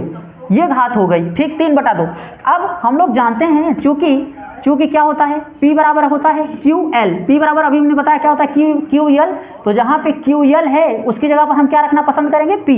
तो जब आप रखेंगे यहाँ तो E बराबर हो जाएगा 1/4 पाई एप्सिलॉन नॉट, और इसकी जगह पर P पूरे का बटा, यहाँ पे क्या लिखेंगे, r² प्लस l/2 का होल स्क्वायर, और इस पे पावर कितना लिखेंगे, इसको बंद कर देंगे कोष्टक, और लिखेंगे 3/2। बच्चों अगर आप चाहें तो इतना ही करके छोड़ सकते हैं, आपका उत्तर एनसीईआरटी में इतना ही लिखा होगा, ठीक। अगर आप इसको और आगे लेके चलना चाहते हैं तब आप हम यहाँ समझा देते हैं, वहाँ हमारे पास जगह नहीं है, आप यहाँ थोड़ा सा देखें, अगर यहाँ पे देख लेते हैं, हम आपको यहाँ दिखा देते हैं थोड़ा सा। तो अगर आप वहाँ से लेके चलें और आगे उसको लेके जाना चाहते हैं तो मान लीजिएगा, क्या माने, मान लीजिएगा कि R का मान क्या हो, ऐसे लिखिएगा कि जब R का मान बहुत बड़ा हो, किससे, l/2 से, तो लगभग l/2 क्या हो जाता है, लगभग में मान लेते हैं क्या हो जाता है, गायब कर देते हैं हम उसको, 0 के बराबर मान लेते हैं, नथिंग। तो l/2 की जगह पर क्या लिख देंगे, कुछ नहीं लिखेंगे, उसको हटा देंगे, तो हमारे पास जो मान बचेगा वो क्या मान बचेगा E बराबर, यहाँ देखिए आप ध्यान से, E बराबर यहाँ से बचेगा हमारे पास, E बराबर 1/4 पाई एप्सिलॉन के नॉट, और P बटा यहाँ पे क्या बचेगा, r² पे पावर कितना लिखेंगे, 3/2। बच्चों ये बचेगा 3/2। अब जब हम इस कोष्टक को खोलेंगे तो मिलेगा हमें E बराबर 1/4 पाई एप्सिलॉन के नॉट, और P बटा r² गुणित 3/2, 2 से 2 क्या हो जाएगा, कैंसिल आउट हो जाएगा, सॉरी घात काटिएगा, आधार नहीं कटेगा, तब जो आखिरी में आपको उत्तर मिलेगा, यानी जो मेन जो सूत्र होगा वो ये होगा E बराबर 4 पाई एप्सिलॉन नॉट और लिखेंगे P बटा R क्यूब और हेंस प्रूव दैट। ये रहा आपका फार्मूला सिद्ध हो गया। ठीक, तो दोस्तों इस प्रकार से आप इसका डेरिवेशन करेंगे। आप अच्छे तरीके से इसका स्क्रीनशॉट ले लीजिए। अगर एक बार में नहीं समझ में आता तो वीडियो को पीछे जाके आप एक बार में देख लीजिएगा, हमें कमेंट करके बताइएगा। हेलो दोस्तों, आप लोग कैसे हैं? हम उम्मीद करते हैं आप लोग अच्छे होंगे। इन दिनों हम लोग जो बातचीत कर रहे हैं वह गॉस के सत्यापन के ऊपर बातचीत चल रही है कि गॉस के नियम का जो सत्यापन होगा वह कैसे होगा। यानी कि हम लोग ये जानते हैं कि गॉस का नियम क्या होता है, यानी जो फार्मूला लाना है सत्यापित करके वह लाना है फाई बराबर क्यू अपान के एप्सिलॉन नॉट। यही चीज हम लोग को क्या करना है, सिद्ध करना है। और इसे सिद्ध करने के लिए सबसे पहली बात हमें गॉस का प्रमेय आना चाहिए। यानी कि गॉस का प्रमेय क्या है, हम लोग अगर यह समझ जाएंगे तो इसका सत्यापन कर ले जाएंगे। तो गॉस का प्रमेय हमारा जो टॉपिक है वो यही है, गॉस या इसको कुछ लोग गाउस भी कहते हैं, तो हम लिखते हैं गॉस का प्रमेय। क्या लिखेंगे? प्रमेय। तो क्या होता है गॉस का प्रमेय? इन्होंने कहा क्या कि गॉस का प्रमेय किसी बंद पृष्ठ से गुजरने वाला कुल वैद्युत आवेश उस पृष्ठ का 1/एप्सिलॉन नॉट गुना होता है। यानी गॉस ने कहा कि हमारे पास क्या है, एक बंद पृष्ठ है, बंद वक्रीय पृष्ठ है, तो उससे जो आवेश होके गुजर रहा है वह उस पृष्ठ का 1/एप्सिलॉन नॉट गुना है। तो हम लोग लिखेंगे कि गॉस के प्रमेय के अनुसार लिखेंगे कि किसी बंद पृष्ठ से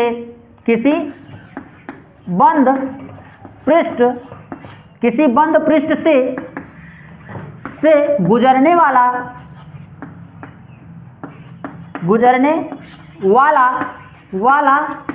कुल आवेश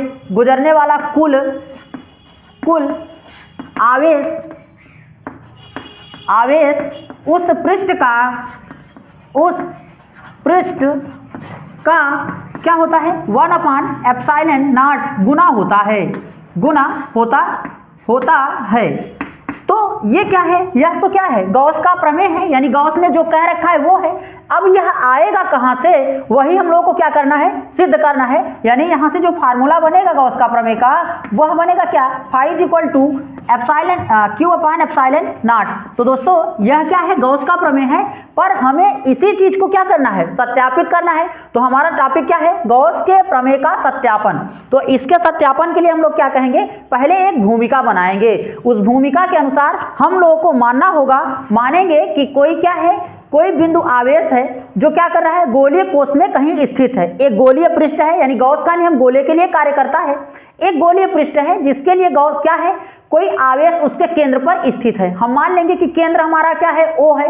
केंद्र से उस बिंदु मतलब उस पूरे गोले में कोई सूक्ष्म क्षेत्रफल dA है। dA यानी A जो क्षेत्रफल है और सूक्ष्म को दिखाने के लिए हमने D शब्द का इस्तेमाल किया है, तो dA है। और उसी पे हमें उसी की सहायता से क्या करना है, गॉस के प्रमेय को सत्यापित करना है।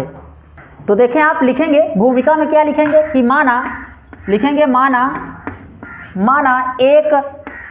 माना एक बिंदु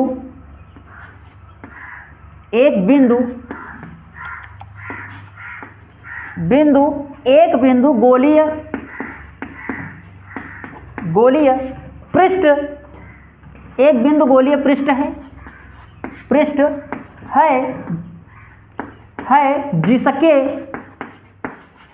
जिसके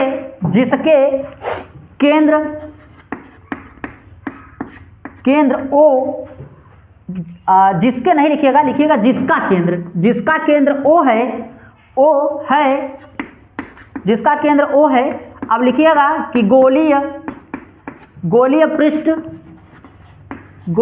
पृष्ठ के किसी बिंदु,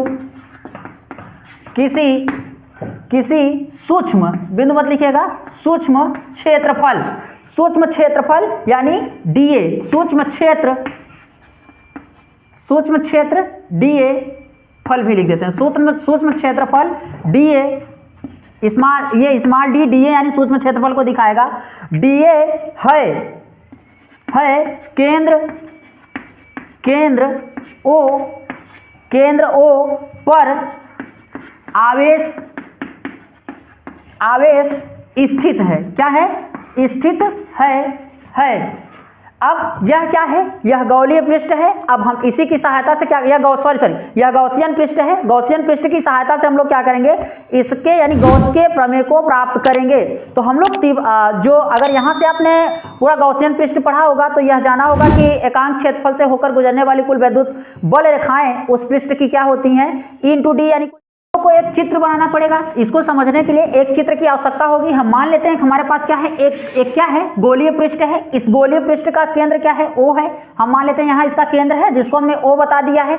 O से यहाँ की जो दूरी है, यहीं पर क्या है, कोई यहाँ से यहाँ तक की जो दूरी होगी वो R होगी। यहाँ मान लेते हैं स्मॉल r है, टोटल दूरी क्या है, स्मॉल r है। और यहाँ पर ही हमें क्या करना है, कोई आवेश स्थित है, सॉरी यहाँ आवेश कहाँ है, यहाँ पर है। यहाँ पर कोई तीव्रता या E स्थित है, उसी को हम लोग को प्राप्त करना है। तो यहाँ लिख देते हैं क्या है, E है। और इसका जो क्षेत्रफल है यहाँ से यहाँ तक का वह क्या है, DA है। क्षेत्रफल क्या है, DA है। यहाँ भी एक गोली ऐसे पृष्ठ बना लीजिएगा, इसको इससे मिला दीजिएगा और इसको इससे मिला दीजिएगा, और इसी पे हम लोग को टोटल बातचीत करनी है, यही हम लोग को निकालना है। तो एक सूक्ष्म क्षेत्रफल लेके चलेंगे, इसी के मान को हम लोग क्या करेंगे, प्राप्त करेंगे। तो आप इसका एक बार स्क्रीनशॉट लें, हम इसको मिटाएंगे फिर आगे बातचीत करते हैं। तो अब हम लोग क्या करेंगे, उस सूक्ष्म क्षेत्रफल से जो चित्र बनाया था, उस सूक्ष्म क्षेत्रफल से जो आवेश गुजर रहा था, उसी के लिए हम लोग लिखेंगे कि सूक्ष्म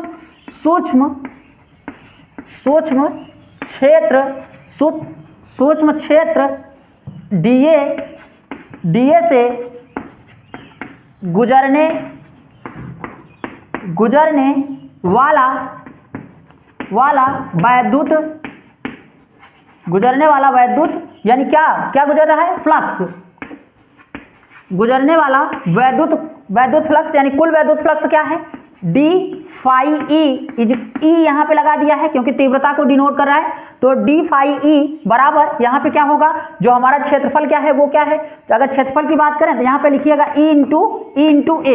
यह क्या है बच्चों, यह सदिश का अदिश गुणनफल है। जब हम सदिश का अदिश गुणनफल करते हैं तो हमें क्या मिलता है, cos थीटा मिलता है।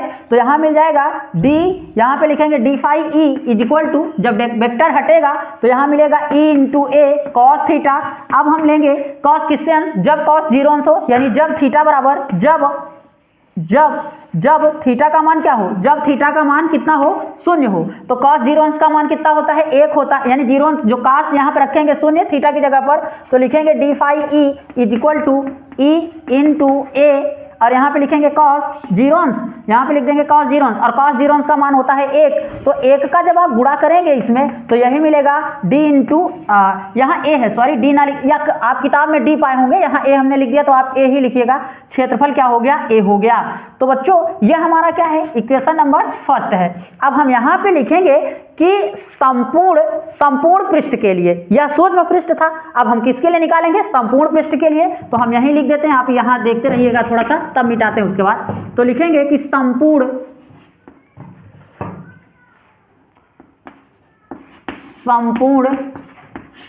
गोलीय पृष्ठ के लिए, गोलीय पृष्ठ के लिए जब संपूर्ण गोलीय पृष्ठ लिखेंगे तो इसका क्या कर देंगे, इसका निश्चित समाकलन कर देंगे। तो लिखेंगे कि इंटीग्रेशन क्या मिला हमें यहाँ पे, d phi e। तो लिखेंगे कि d phi e, ऐसे लिखिएगा आप, d phi e इंटीग्रेशन, और यहाँ पे क्या मिलेगा, यहाँ मिल जाएगा E इंटू A। यहाँ पे क्षेत्रफल क्या है हमारा, DA है, तो इसीलिए हम यहाँ पे क्या लिख देंगे, DA।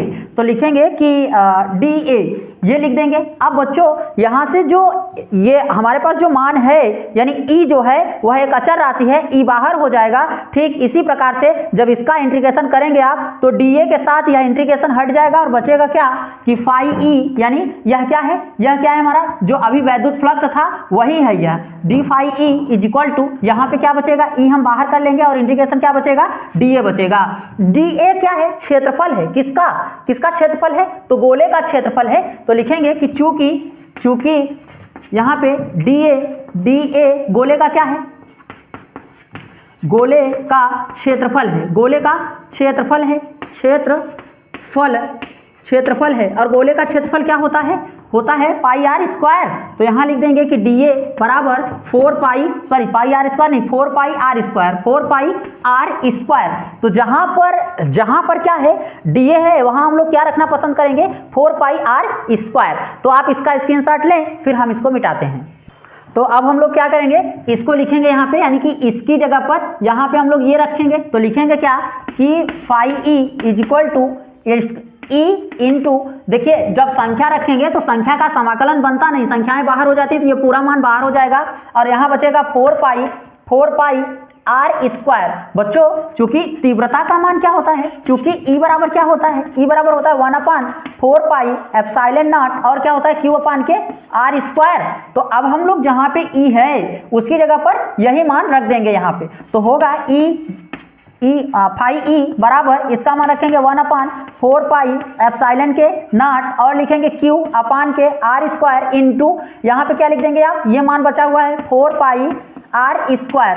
बच्चों आर स्क्वायर से आर स्क्वायर और 4 पाई से 4 पाई कट जाएगा, यहाँ क्या बचा है एप्सिलॉन, यानी बचा है फाई ई बराबर, यहाँ पे क्या बच के आ गया है 1/एप्सिलॉन नॉट इंटू के क्यू। हम इसका इसमें गुणा कर देंगे तो phi E is equal to क्या मिलेगा क्यू अपान के एप्सिलॉन नॉट। इस प्रकार से आपने गॉस के प्रमेय का सत्यापन कर लिया हुआ है। तो ये गॉस का प्रमेय का सत्यापन हो गया, बेहद सरल है। आप जहां नहीं समझ में आया होगा एक बार कमेंट करके हमसे इसके बारे में पूछ सकते हैं। अब जो हम लोगों का टॉपिक है वह क्या है, अनंत लंबाई के आवेशित तार के निकट वैद्युत क्षेत्र की तीव्रता। यानी हमारे पास क्या है, एक अनंत लंबाई का तार है। हम मान लेते हैं कि यहाँ एक तार है जो इस प्रकार है, अनंत लंबाई का तार है ये, इसकी लंबाई निश्चित नहीं है, हमने मान लिया यह क्या है, एक समान तार है और इस तार को आवेशित किया गया है। यह तार क्या है, समान आवेश से आवेशित है। जब यह समान आवेश से आवेशित होगा तो इसके चारों तरफ क्या होगी, चारों तरफ इसके मतलब वैद्युत क्षेत्र हो जाएगा, यानी वैद्युत क्षेत्र उत्पन्न हो जाएगा इसके चारों तरफ। जो यहाँ से यानी टोटल तार की जो लंबाई होगी वह क्या होगी, आर होगी, और जो यहाँ से यहाँ तक की लंबाई होगी वह क्या होगी, एल होगी। हम आपको थ्योरी लिखते हैं तो उसके बाद जब चित्र बनाएंगे तो आपको पूरी बात टोटल समझ में आ जाएगी कि क्या करना है। तो हम लिखेंगे कि माना एक अनंत लंबाई का चालक तार है जो एक समान क्यू आवेश से क्या है, आवेशित है, जो एक समान क्यू आवेश से आवेशित है। इस आवेशित चालक तार पर, इस आवेशित चालक तार के चारों ओर यानी इसके चारों ओर एक बेलनाकार आकृति प्राप्त होती है। देखिए बेलनाकार आकृति बन रही है ना, तो इसके चारों ओर एक बेलनाकार आकृति प्राप्त होती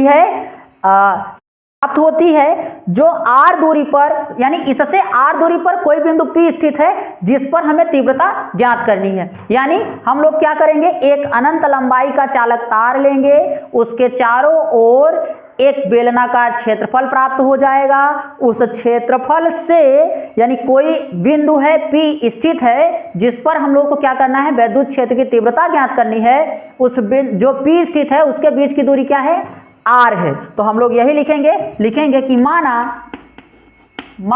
एक अनंत लंबाई का चालक तार एक समान आवेश Q से एक समान आवेश Q से आवेशित है,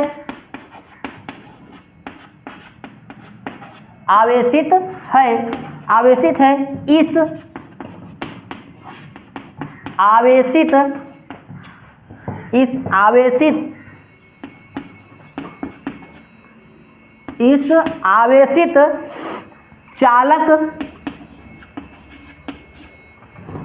चालक तार के चारों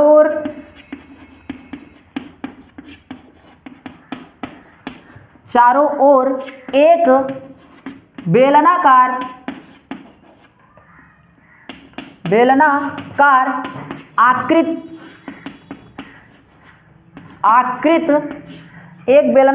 आकृति है या आकृति प्राप्त हो रही है, लिखते हैं ना, आकृति प्राप्त हो रही है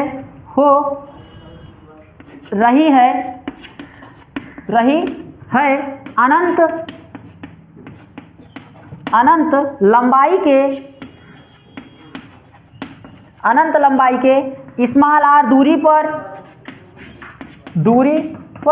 कोई बिंदु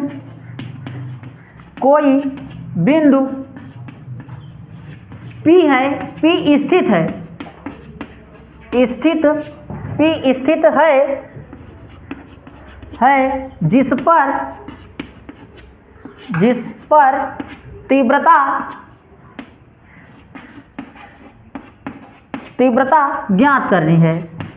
जिस पर तीव्रता ज्ञात करनी है।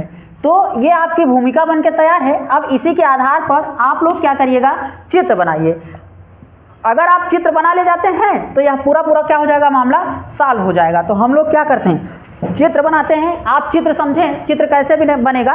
तो यहाँ पर एक अनंत लंबाई का चालक तार ले लीजिए जिसकी लंबाई आपको नहीं मालूम है, अज्ञात है। यानी हम यहाँ से ले लेते हैं कि यह हमारे पास क्या है, एक चालक तार। अच्छा, कुछ ज़्यादा मोटा कर दिए हैं। एक चालक तार ले लेते हैं हम लोग। ये हमारे पास एक चालक तार है। अब इस चालक तार को एक समान आवेश से हम लोग क्या कर देंगे, आवेशित कर देंगे। जब एक समान आवेश से हम इसको आवेशित करेंगे, यानी प्लस यहाँ पे मान लेते हैं, और ठीक इसी प्रकार हम इसको यहाँ पे भी प्लस आवेश से आवेशित कर देते हैं। तो इसके चारों तरफ, यानी इस तार के चारों तरफ क्या होगा, एक बेलनाकार आकृति प्राप्त हो जाएगी। किसके कारण, इसके चुंबकीय विद्युत क्षेत्र के कारण कुछ इस प्रकार से बेलनाकार आकृति प्राप्त होगी, जो ऐसे होगी। ये बेलनाकार आकृति हो गई। अब यानी कि इसके अंदर वाला आवेश दिख नहीं रहा, इसलिए हम लोगों ने इसको क्या किया, दिखाया नहीं है। अब इससे r दूरी पर, यानी यहाँ से कोई बिंदु यहाँ पर स्थित है, जो यहाँ से यहाँ तक r दूरी है, r दूरी पर कोई बिंदु P स्थित है जिस पर हम लोगों को क्या ज्ञात करना है, क्षेत्रफल की तीव्रता निकालनी है। यानी इस बिंदु P के कारण जो तीव्रता E होगी वही हम लोगों को निकालना है। और तीव्रता तभी निकलेगा, यानी इस जब सूक्ष्म क्षेत्रफल का मान मालूम हो तो इसको मान लेते हैं, इसका सूक्ष्म क्षेत्रफल क्या है, dA है। तो दोस्तों इस प्रकार से आपका चित्र बनके तैयार है। यानी इसकी जो लंबाई होगी यहाँ से यहाँ तक आप मान लीजिएगा वो क्या है, स्मॉल l है। यानी टोटल लंबाई क्या है, स्मॉल l है। और यहाँ से यहाँ तक r दूरी पर इसका स्क्रीनशॉट ले लीजिए। फिर हम इसको साफ कर देते हैं, फिर आगे बातचीत करते हैं। हम उम्मीद करते हैं कि आप लोग इसका स्क्रीनशॉट ले। तो अब हम यहाँ पे चित्र देख चुके हैं, यह कैसा आवेश हो रहा है वितरण, यह रेखीय आवेश वितरण है। तो इसलिए हम लोग लिखेंगे कि रेखीय आवेश वितरण की सहायता से, रेखीय आवेश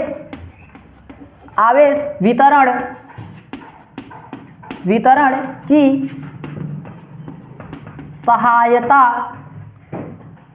सहायता से। तो कौन सा आवेश वितरण लेंगे हम लोग, रेखीय आवेश वितरण लेंगे। अब रेखीय आवेश वितरण होता है क्या, lambda is equal to Q upon के, क्या लिखेंगे, रेखीय यानी रेखा में आवेश का वितरण होगा तो क्या लेंगे, यल लेंगे।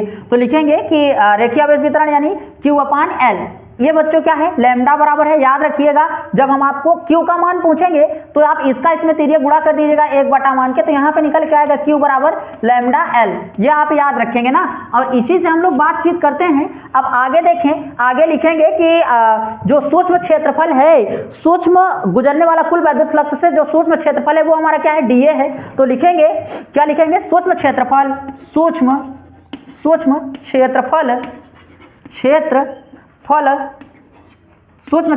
dA से गुजरने वाला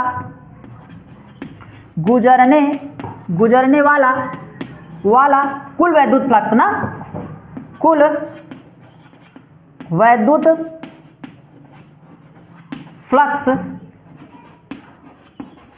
वैद्युत फ्लक्स जो सूक्ष्म क्षेत्रफल से इससे गुजरेगा वह कुल वैद्युत फ्लक्स क्या होगा d phi E is equal to, यहाँ पे क्या लिखेंगे, E इंटू डीए। वेक्टर चढ़ा दीजिएगा ऊपर। यह क्या है बच्चों, यह सदिश का अदिश गुणन है, इससे पहले ही हम बता रखे हैं। तो यहाँ लिखेंगे d phi E is equal to, यह क्या हो जाएगा, यहाँ पे हो जाएगा E into d A cos theta. और थीटा का मान हम लोग क्या लेंगे, 0 अंश लेंगे, यानी कॉस थीटा प्राप्त होगा। थीटा की जगह पर आप 0 रखेंगे तो मिलेगा आपको d phi E is equal to E into d A. हम डायरेक्ट कर दे रहे हैं, कॉस थीटा का मान आप 0 जब रखेंगे, यहाँ लिख लीजिएगा थीटा बराबर 0 अंश पर। तो ये मिल के आएगा, यह क्या है, डीए। और इसको, ये किसका है, इसको एक इक्वेशन टाइप में बना लीजिएगा, समीकरण 1। अब हम लोग आगे बातचीत करते हैं कि इसके आगे हम लोग को क्या करना है। तो अब आप करिएगा क्या, इसका सूक्ष्म क्षेत्रफल, ये बहुत सूक्ष्म क्षेत्रफल का था। अब आप लिखिएगा कि संपूर्ण क्षेत्रफल के लिए, यानी हम इसको मिटा देते हैं। अब आप लिखिएगा, यानी समीकरण 1 का समाकलन करने पर, ऐसे भी लिख सकते हैं आप, तो हम यही लिख देंगे कि समीकरण 1 का समाकलन करने पर। तो लिखेंगे कि समीकरण 1 का एक के दोनों पक्षों का, एक के दोनों पक्षों का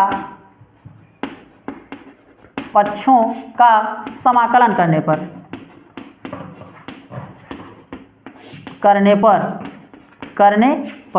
जब हम दोनों पक्षों का समाकलन करेंगे तो मिलेगा integration d E phi is equal to integration E into D A. अब बच्चों यहाँ से आपको क्या हटाना होगा, जब आप इंटीग्रेशन हटाएंगे यहाँ से तब आपको क्या मिलेगा, यहाँ से अभी इससे पहले हमने बता ही दिया था, इसका जब हटाएंगे तो यहाँ मिलेगा क्या, सिर्फ मिलेगा E D phi E is equal to E बाहर हो जाएगा और यहाँ लिखेंगे क्या डी ए। ठीक, अब यहाँ क्षेत्रफल ये किसका है, यह समलंब, यह किसका क्षेत्रफल है, तो यह बेलन का क्षेत्रफल है। तो आप लिखिएगा कि बेलन का, खोखले बेलन का या बेलन का क्षेत्रफल बराबर, ठीक, वक्रपृष्ठ का क्षेत्रफल या बेलन का क्षेत्रफल, बेलन का क्षेत्रफल, बेलन का क्षेत्रफल बराबर इसका क्षेत्रफल हमें क्या प्राप्त होगा, तो होगा 2 पाई RL। इस बेलन का जो क्षेत्रफल प्राप्त होगा वह होगा 2 पाई RL। तो यहाँ DA के स्थान पे हम यही रख देंगे, क्या रखेंगे 2 पाई RL। तो phi E is equal to यहाँ मिल जाएगा E इंटू, इसकी जगह पर आप क्या रखेंगे 2 पाई RL, ये मिल जाएगा, इंटीग्रेशन आप हटा दीजिएगा RL। अब देखिए होता क्या है कि जो ये इधर कायम है गुणा, क्योंकि हम लोगों को निकालना क्या है, तीव्रता निकालना है, तो तीव्रता E बराबर होता है, तो आप E का मान मत रख दीजिएगा, ये इधर किधर है, गुणा में है, जब इधर आएगा तो कायम बन जाएगा, भाग में बन जाएगा। पहले आप इसको लेके आइए भाग में, तो जब यहाँ आएंगे तो क्या हो जाएगा कि फाई E अपान 2 पाई RL और बराबर के E, ये मिल जाएगा। बच्चों अभी इसका मान हमने निकलवाया था कि जो फाई बराबर निकलेगा, यानी कि फाई या क्या है, यहाँ लिखिएगा आपकी गॉस के प्रमेय से, किसका प्रमेय लेना है, गॉस, तो गॉस के प्रमेय से गॉस का प्रमेय क्या होता है कि phi is equal to Q upon के एप्सिलॉन नॉट। तो जहां पे फाई है वहां पे हम रखेंगे क्यू अपान एप्सिलॉन नॉट। तो यहाँ हो क्या जाएगा, होगा कि क्यू अपान एप्सिलॉन नॉट, इस फाई की जगह पर Q upon epsilon naught into 2 pi RL और यहाँ पे बराबर E, ये प्राप्त होगा। अब हमें करना क्या है, देखिए Q का मान आपके सामने हमें यहीं कहीं लिखवा रखा होगा, बताया था Q का मान क्या होता है, यानी रेखीय आवेश वितरण से, यहाँ लिखिएगा कि रेखीय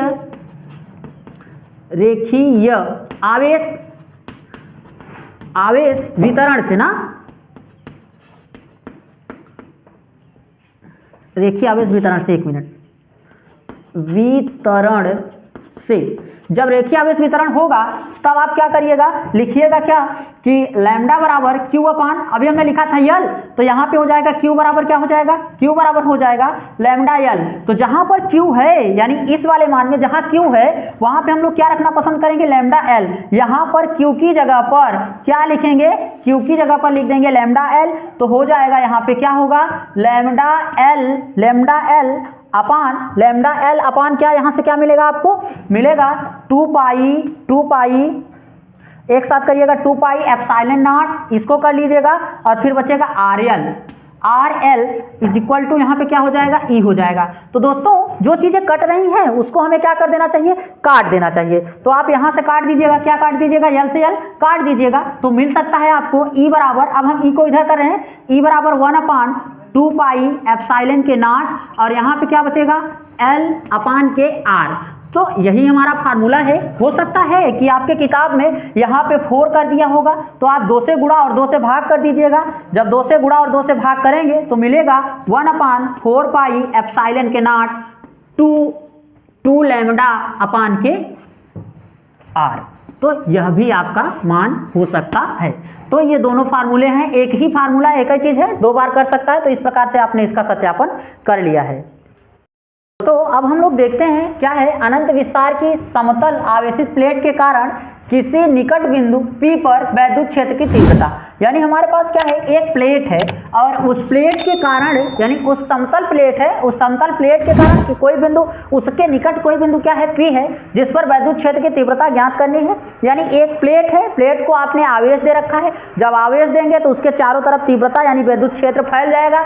उस वैद्युत, जो फैला हुआ वैद्युत क्षेत्र है, उसके लिए आपको तीव्रता का मान प्राप्त करना है। तो हम लोग यही लिखेंगे कि माना ABCD एक अनंत विस्तार की समतल प्लेट है। आप ये लिखिएगा। पहले, सबसे पहले आपके दिमाग में क्या चलनी चाहिए, एक भूमिका चलनी चाहिए, जिसकी सहायता से आप इसको क्या करेंगे, सत्यापित करेंगे। तो लिखेंगे कि माना ABCD, ABCD क्या है, एक अनंत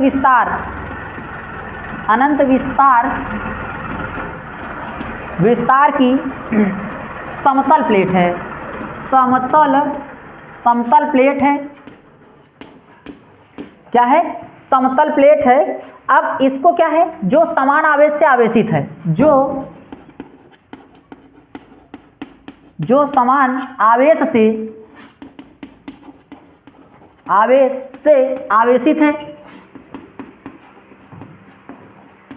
आवेशित है, यह प्लेट क्या है, समान आवेश से आवेशित है। अब आगे क्या करना है, जिसके दोनों तरफ, यानी जिसके दोनों तरफ मतलब दोनों सिरे, जिसके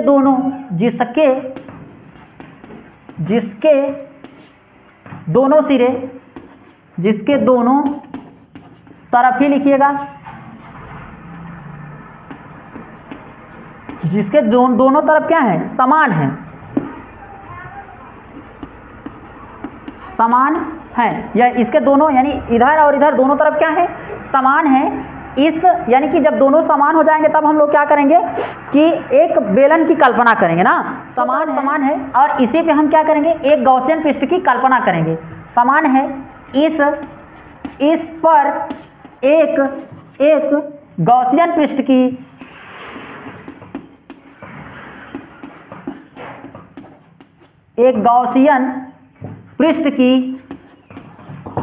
की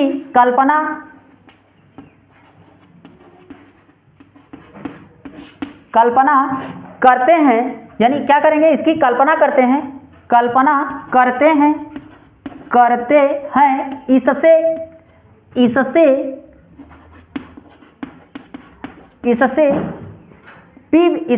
P बिंदु पर, यानी या R दूरी पर, इसके P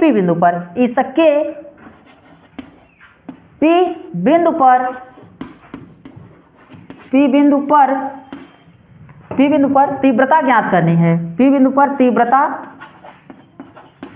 ज्ञात करनी है, यानी इसके P बिंदु पर क्या करना है, तीव्रता ज्ञात करनी है। अब हम लोग क्या करेंगे, एक प्लेट लेंगे और प्लेट क्या है, समान आवेशित है। तो हमने मान रखा है कि यह हमारा क्या है, प्लेट है, और प्लेट के दोनों तरफ समान है, ठीक, जितना इधर है उतना इधर है। अब इस पे हम क्या करेंगे, समान आवेश से इसको आवेशित कर देंगे, इसको चारों तरफ समान आवेश से आप क्या करें, आवेशित कर दें, ठीक। तो हमने इसको आवेशित कर दिया हुआ है, और फिर इसके मध्य में हम लोग क्या करेंगे, गॉसियन पृष्ठ की कल्पना करेंगे, यानी इसके मध्य भाग जो होगा उसमें क्या होगा, एक गॉसियन पृष्ठ के बारे में बातचीत करेंगे हम लोग। अब हम इसको देखिए, इसी प्रकार से आप लोग भी बनाइएगा। इसके मध्य बिंदु में एक गॉसियन पृष्ठ ले लीजिएगा, यानी एक हम कुछ इस प्रकार से ले लेते हैं, आप भी ऐसे ही कुछ ले लीजिएगा बीच में, ठीक। और इसको कुछ इस प्रकार बनाइएगा, और ठीक इसी प्रकार से एक, यानी कि गॉसियन पृष्ठ, यानी एक गोलीय पृष्ठ प्राप्त होना चाहिए। और यहाँ का जो क्षेत्रफल होगा वह क्या होगा, DA होगा, DA यानी सदिश में क्षेत्रफल होगा। और फिर हम लोगों को क्या करना है, इधर कोई तीव्रता E है जिसको हमें ज्ञात करनी है, ठीक। इसी प्रकार हम इस तरफ भी बनाएंगे, यहाँ बिंदु P ले लीजिएगा, यहाँ बिंदु P है, और अब हम क्या करेंगे, ठीक इसी प्रकार यहाँ पे भी क्या लेंगे, E लेंगे, और ऊपर क्या लेंगे, DA लेंगे, क्या लेंगे, DA। इस प्रकार बच्चों आपने क्या कर रखा है, इसका चित्र बना लिया हुआ है, ठीक। आप इसको अच्छे से बना लीजिए, स्क्रीनशॉट ले लीजिए, फिर हम इसको तुरंत साफ करते हैं और आपको इसको सिद्ध करके। तो आप लोग लिखिएगा कि वैद्युत फ्लक्स की सहायता से, लिखेंगे कि वैद्युत फ्लक्स की सहायता से, किसकी मदद लेंगे, वैद्युत फ्लक्स की। और वैद्युत फ्लक्स की सहायता से जब आप इसको करेंगे तो वैद्युत फ्लक्स क्या होता है कि डी फाई यानी फाई ई बराबर यहाँ पे ई इंटू, ये हम कई बार करवा रखे हैं, आप ध्यान रखिएगा कि डी ए सदिश का अदिश गुणनफल, तो यहाँ लिखोगे ए, इसके बराबर क्या हो जाएगा, ये हो जाएगा ई into D A cos theta. जब कॉस थीटा हटेगा यहाँ से तो क्या निकल के आएगा, कॉस थीटा यानी थीटा बराबर हम लोग लेंगे लगभग में क्या, थीटा इज इक्वल टू, ऐसे लिखिएगा थीटा इज इक्वल टू क्या 0 अंश, तो ये हो जाएगा क्या यहाँ पे phi E is equal to E into D A. ठीक, इसको मानेंगे समीकरण नंबर हम लोग 1 मानेंगे और लिखेंगे कि गोलीय पृष्ठ के दोनों सिरों से गुजरने वाला कुल वैद्युत फ्लक्स, तो लिखेंगे कि गोलीय पृष्ठ से गॉसियन पृष्ठ लिखिएगा, गॉसियन पृष्ठ से गुजरने वाला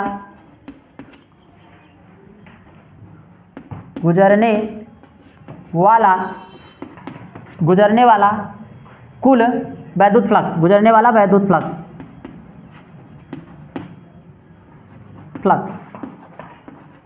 जो वैद्युत फ्लक्स गुजर रहा है चित्र में, इस मतलब दोनों सिरे यहाँ भी और यहाँ भी दोनों सिरों में गुजर रहा है, इसलिए हम लोग लिखेंगे क्या कि d phi E is equal to यहाँ लिखेंगे आप क्या d A plus E into D A plus E into D A, 2 बार, क्योंकि दोनों सिरे प्राप्त हो रहे थे इसलिए 2 बार हो गया। अब ये हमारा जब इसको हम लोग जोड़ेंगे तो इससे पहले क्या लिख देंगे 2, तो d phi E is equal to 2 into D A.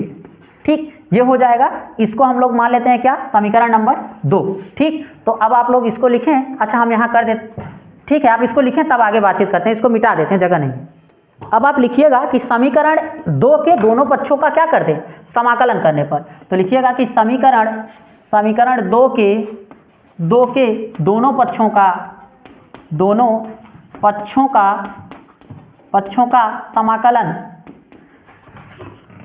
समाकलन करने पर जब इसका समाकलन करेंगे आप तो लिखेंगे कि integration d phi E is equal to integration 2 into E d A. दोस्तों अब इंटीग्रेशन जब हटेगा तो यहाँ सिर्फ हमें क्या मिलेगा phi E is equal to, यहाँ से 2 बाहर हो जाएगा, 2 ई बाहर कर लेंगे और इंटीग्रेशन क्या लिखेंगे डी ए। तो डी ए क्या है, क्षेत्रफल है, तो हम लोग डी ए का जो मान है उसको रखेंगे कि डी ए बराबर क्या होता है, अगर क्षेत्रफल मालूम हो जाए तो आप उसको आसानी से कर पाएंगे।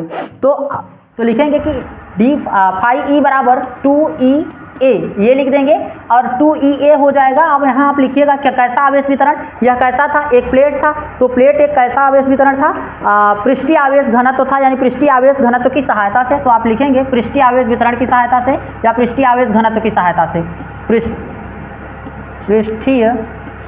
आवेश वितरण की सहायता से।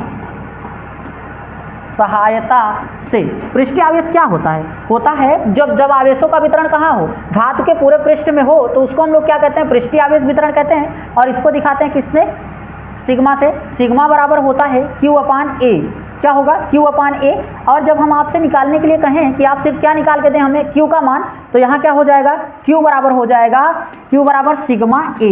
तो दोस्तों ये हो जाएगा। अब हम लोग आगे बातचीत करते हैं कि अब आपको क्या करना होगा, आप यहाँ लिखिएगा ये किसका मान हो गया, ये तो पृष्ठीय आवेश का हो गया। और यहाँ पर अब लिखिएगा गॉस के नियम से, गॉस के प्रमेय से, यानी गॉस के प्रमेय से गॉस का प्रमेय क्या कहते हैं कि phi E is equal to क्या होगा Q अपान के एप्सिलॉन नॉट। तो जहाँ पर क्या है फाई ई है वहाँ पे क्या लिखेंगे हम Q अपान एप्सिलॉन नॉट लिख देंगे। तो यहाँ अब आप देखिए अच्छे से, तो हम यहाँ लिखेंगे क्या, यानी इसी समीकरण में बात करेंगे तो इसकी जगह पर लिखेंगे Q अपान एप्सिलॉन नॉट। याद रखिएगा इस समीकरण 2 में जो ये माने हैं समीकरण 1 में, यानी कि इसी में हम लोग सारे मान रख रहे हैं ना, समीकरण 1 में ही सारे मान रख रहे हैं। तो यहाँ पे रखा हमने क्या Q अपान एप्सिलॉन नॉट, बीच में क्या लिखेंगे बराबर 2, और E का मान रख नहीं सकते क्योंकि तीव्रता निकालना ही है, E बटा क्षेत्रफल A, यानी A लिखेंगे आप, A को A ही लिखिएगा। तो इस प्रकार मान आपने रख रखा है। अब आप क्या करें, E का मान निकालेंगे तो E को इधर छोड़ के बाकी ये जो 2A है इधर गुणा में इधर आएगा तो कहाँ में हो जाएगा, भाग में हो जाएगा। तो Q बटा एप्सिलॉन नॉट इंटू 2A और बराबर का यहाँ पे क्या हो जाएगा E हो जाएगा। अब दोस्तों एक बात याद रखें कि आपने Q का मान क्या निकाला है, Q बराबर सिग्मा इंटू A निकाला है। तो यहाँ पे जहाँ पे Q है उसकी जगह पर क्या रखेंगे आप, लिखेंगे कि sigma A upon epsilon not और क्या लिखेंगे 2a। तो a से a क्या हो जाएगा, कट जाएगा, तो E बराबर जो मान निकल के आएगा वो आपका क्या निकल के आएगा, E बराबर होगा सिग्मा अपान 2 एप्सिलॉन के नॉट। तो इस प्रकार से आपने इसका सत्यापन कर लिया। किसका, यह किसके लिए था, प्लेट के लिए था, यानी एक समतल प्लेट है, उसके कारण जो विद्युत क्षेत्र का तीव्रता होगी वह यही होगी समतल प्लेट के लिए, क्या, E बराबर सिग्मा अपान 2 एप्सिलॉन। तो अब हम लोग क्या कर रहे हैं, एक अलग टॉपिक पे बात कर रहे हैं, यानी गॉस के नियम की सहायता से कूलाम के नियम का निगमन। यानी जो गॉस का प्रमेय है, यानी गॉस का प्रमेय क्या होता है, फाई ई यानी फाई ई बराबर होता है क्यू अपान एप्सिलॉन नॉट, और इसकी सहायता से हम लोग निकालेंगे किसको, निकालेंगे कूलाम के नियम को, F बराबर 1/4 पाई एप्सिलॉन के नॉट और क्या क्यू नॉट अपान के आर स्क्वायर। तो हम लोग इस फार्मूले को लेके चलेंगे और इस फार्मूले की सहायता से इसको लाएंगे आज, ठीक। तो आप गंभीरता से वीडियो में बने रहें ताकि आप आसानी से बात को समझ पाएं कि करना क्या है। तो सबसे पहले आप भूमिका तैयार करिएगा कि आपको लिखना क्या है। तो लिखिएगा कि माना, ऐसे स्टार्टिंग यहीं से करिएगा कि माना ओ केंद्र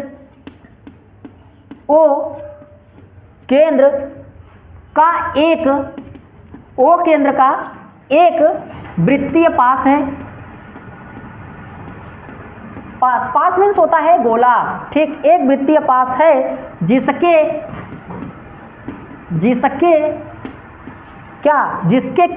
केंद्र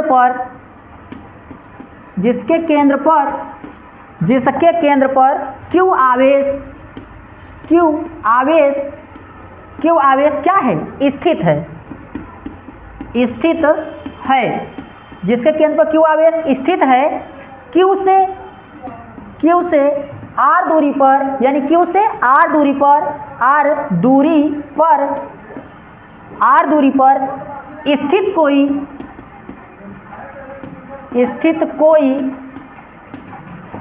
कोई बिंदु P है, कोई बिंदु P है, क्या है, कोई बिंदु P है जिस पर वैद्युत क्षेत्र E है, क्या है, जिस पर वैद्युत क्षेत्र E है, बिंदु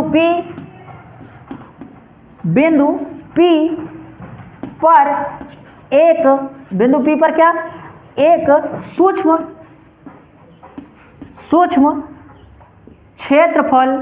क्षेत्रफल, यहाँ सूक्ष्म क्षेत्रफल यहाँ लिख देते हैं, क्षेत्रफल dA, क्या लिखेंगे, dA है। ये बच्चों हमारी भूमिका है, dA है, dA से गुजरने वाला, क्योंकि dA मिल गया तो इसी से हम लोग बात करेंगे कि क्षेत्रफल dA से गुजरने वाला जो dA से गुजरेगा, क्या, dA से गुजरने वाला कुल वैद्युत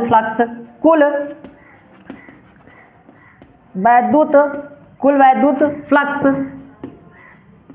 क्या होगा, वैद्युत फ्लक्स क्या होगा, डी फाई ई, यानी कि फाई ई बराबर क्या मिलना चाहिए, फाई ई बराबर हमें मिलेगा, फाई आप डी लगा लीजिएगा, डी फाई ई बराबर क्या लिखेंगे, यहाँ पे जो मिलेगा आपको ई इंटू डी ए, ठीक, ई इंटू डी ए। तो अब ई इंटू डी ए जब आप यहाँ अदिश गुणन करवाएंगे तो d phi E is equal to जो मान प्राप्त होगा वो क्या होगा, यहाँ से निकल के आएगा ई इंटू डी ए, यहाँ से वेक्टर हटा देंगे, डी ए कॉस थीटा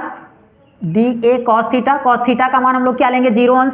जब थीटा बराबर 0 अंश हो जाएगा, अब पूरा लिखिएगा अच्छे से, कॉस थीटा, तो यहाँ थीटा बराबर क्या लेंगे, 0 अंश लेंगे, तो ये बाहर निकल के आएगा 0 अंश, 90 अंश में ये शून्य हो जाएगा, तो थीटा बराबर जब 0 अंश लेंगे तो यहाँ पे कितना हो जाएगा, डी ए, यानी कि पूरा लिखिएगा ई इंटू डी ए। तो इस प्रकार से यहाँ से हमें एक समीकरण प्राप्त हो गया, किसका मान प्राप्त हुआ यहाँ से आप लोग जान लें, d phi E is equal to d A. अब हम लोग क्या करेंगे, इसके आगे बातचीत करते हैं, आप इसका स्क्रीनशॉट ले, फिर इसको हम लोग समीकरण 1 मानेंगे और लिखेंगे कि समीकरण 1 के दोनों पक्षों का क्या करने पर, समाकलन करने पर। तो समीकरण 1 के दोनों पक्षों का क्या कर लें, समाकलन। करने पर जब आप समाकलन करेंगे तो यहाँ लिखेंगे integration d phi E is equal to integration E into D A. ठीक, अब इसको बाहर कर लें तो लिखेंगे कि फाई ई, इसका इंटीग्रेशन बनेगा फाई ई बराबर ई बाहर हो जाएगा integration D A. D A मतलब यह क्या है, संपूर्ण क्षेत्रफल। किसका संपूर्ण क्षेत्रफल है, तो आपको यह मालूम होना चाहिए कि यह गोले का संपूर्ण क्षेत्रफल है। और इससे पहले हमने आपको गोले का संपूर्ण क्षेत्रफल बताया था क्या होता है, तो लिखिएगा चूंकि डी ए गोले का संपूर्ण क्षेत्रफल है, गोले का क्षेत्रफल बराबर कितना होगा 4 पाई आर स्क्वायर।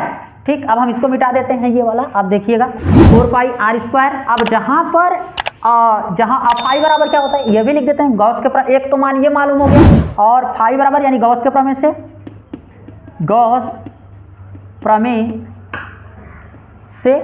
प्रमेय से अगर हम इसको प्राप्त करेंगे तो फाई ई बराबर हमें क्या प्राप्त होगा, फाई ई बराबर क्यू अपान के एप्सिलॉन नॉट।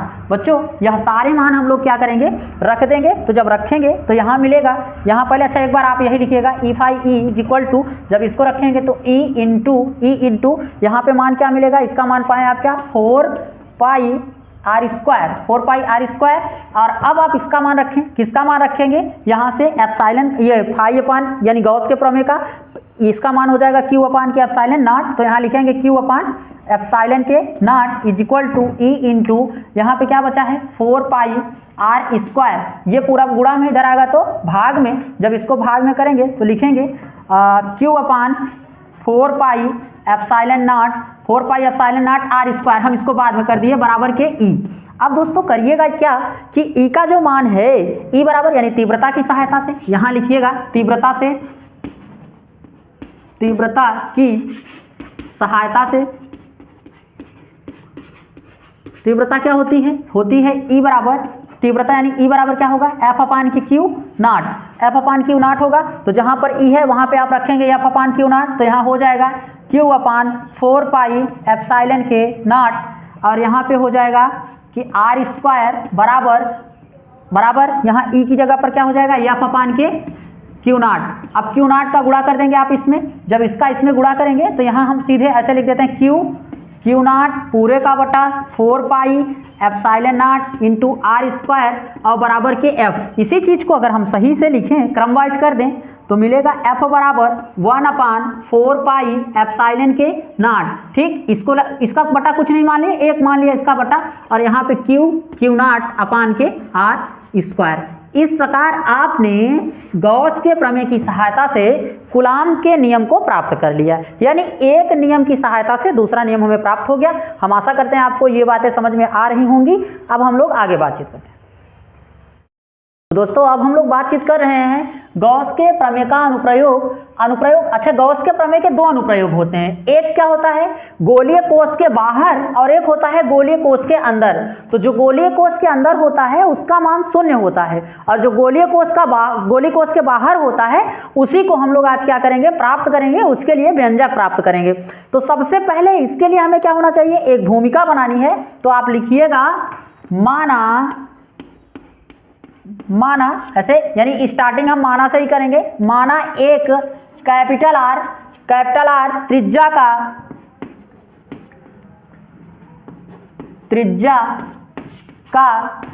का गोलीय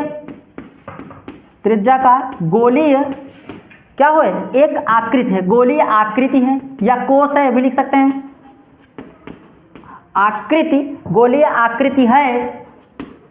माना क्या है, एक कैपिटल आर त्रिज्या की गोलीय आकृति है। अब आगे लिखिए जिसका केंद्र क्या होगा, केंद्र तो आप लोग जानते ही करते हैं, केंद्र हम लोग क्या मानते हैं O होगा। जिसका केंद्र O है, केंद्र O है, इस पर यानी इस केंद्र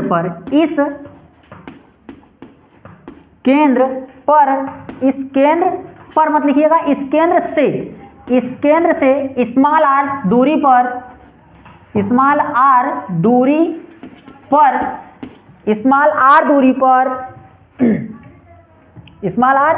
पर गॉसियन पृष्ठ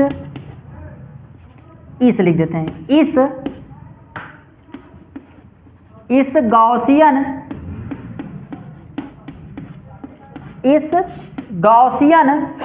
पृष्ठ के बाहर, क्योंकि बाहर अनुप्रयोग कहाँ का है, कोष के बाहर, तो पृष्ठ के बाहर किसी बिंदु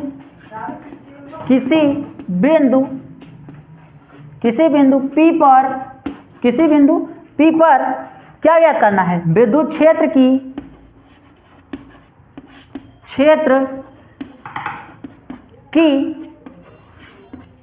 की तीव्रता के लिए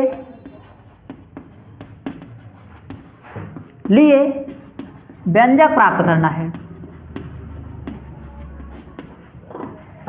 प्राप्त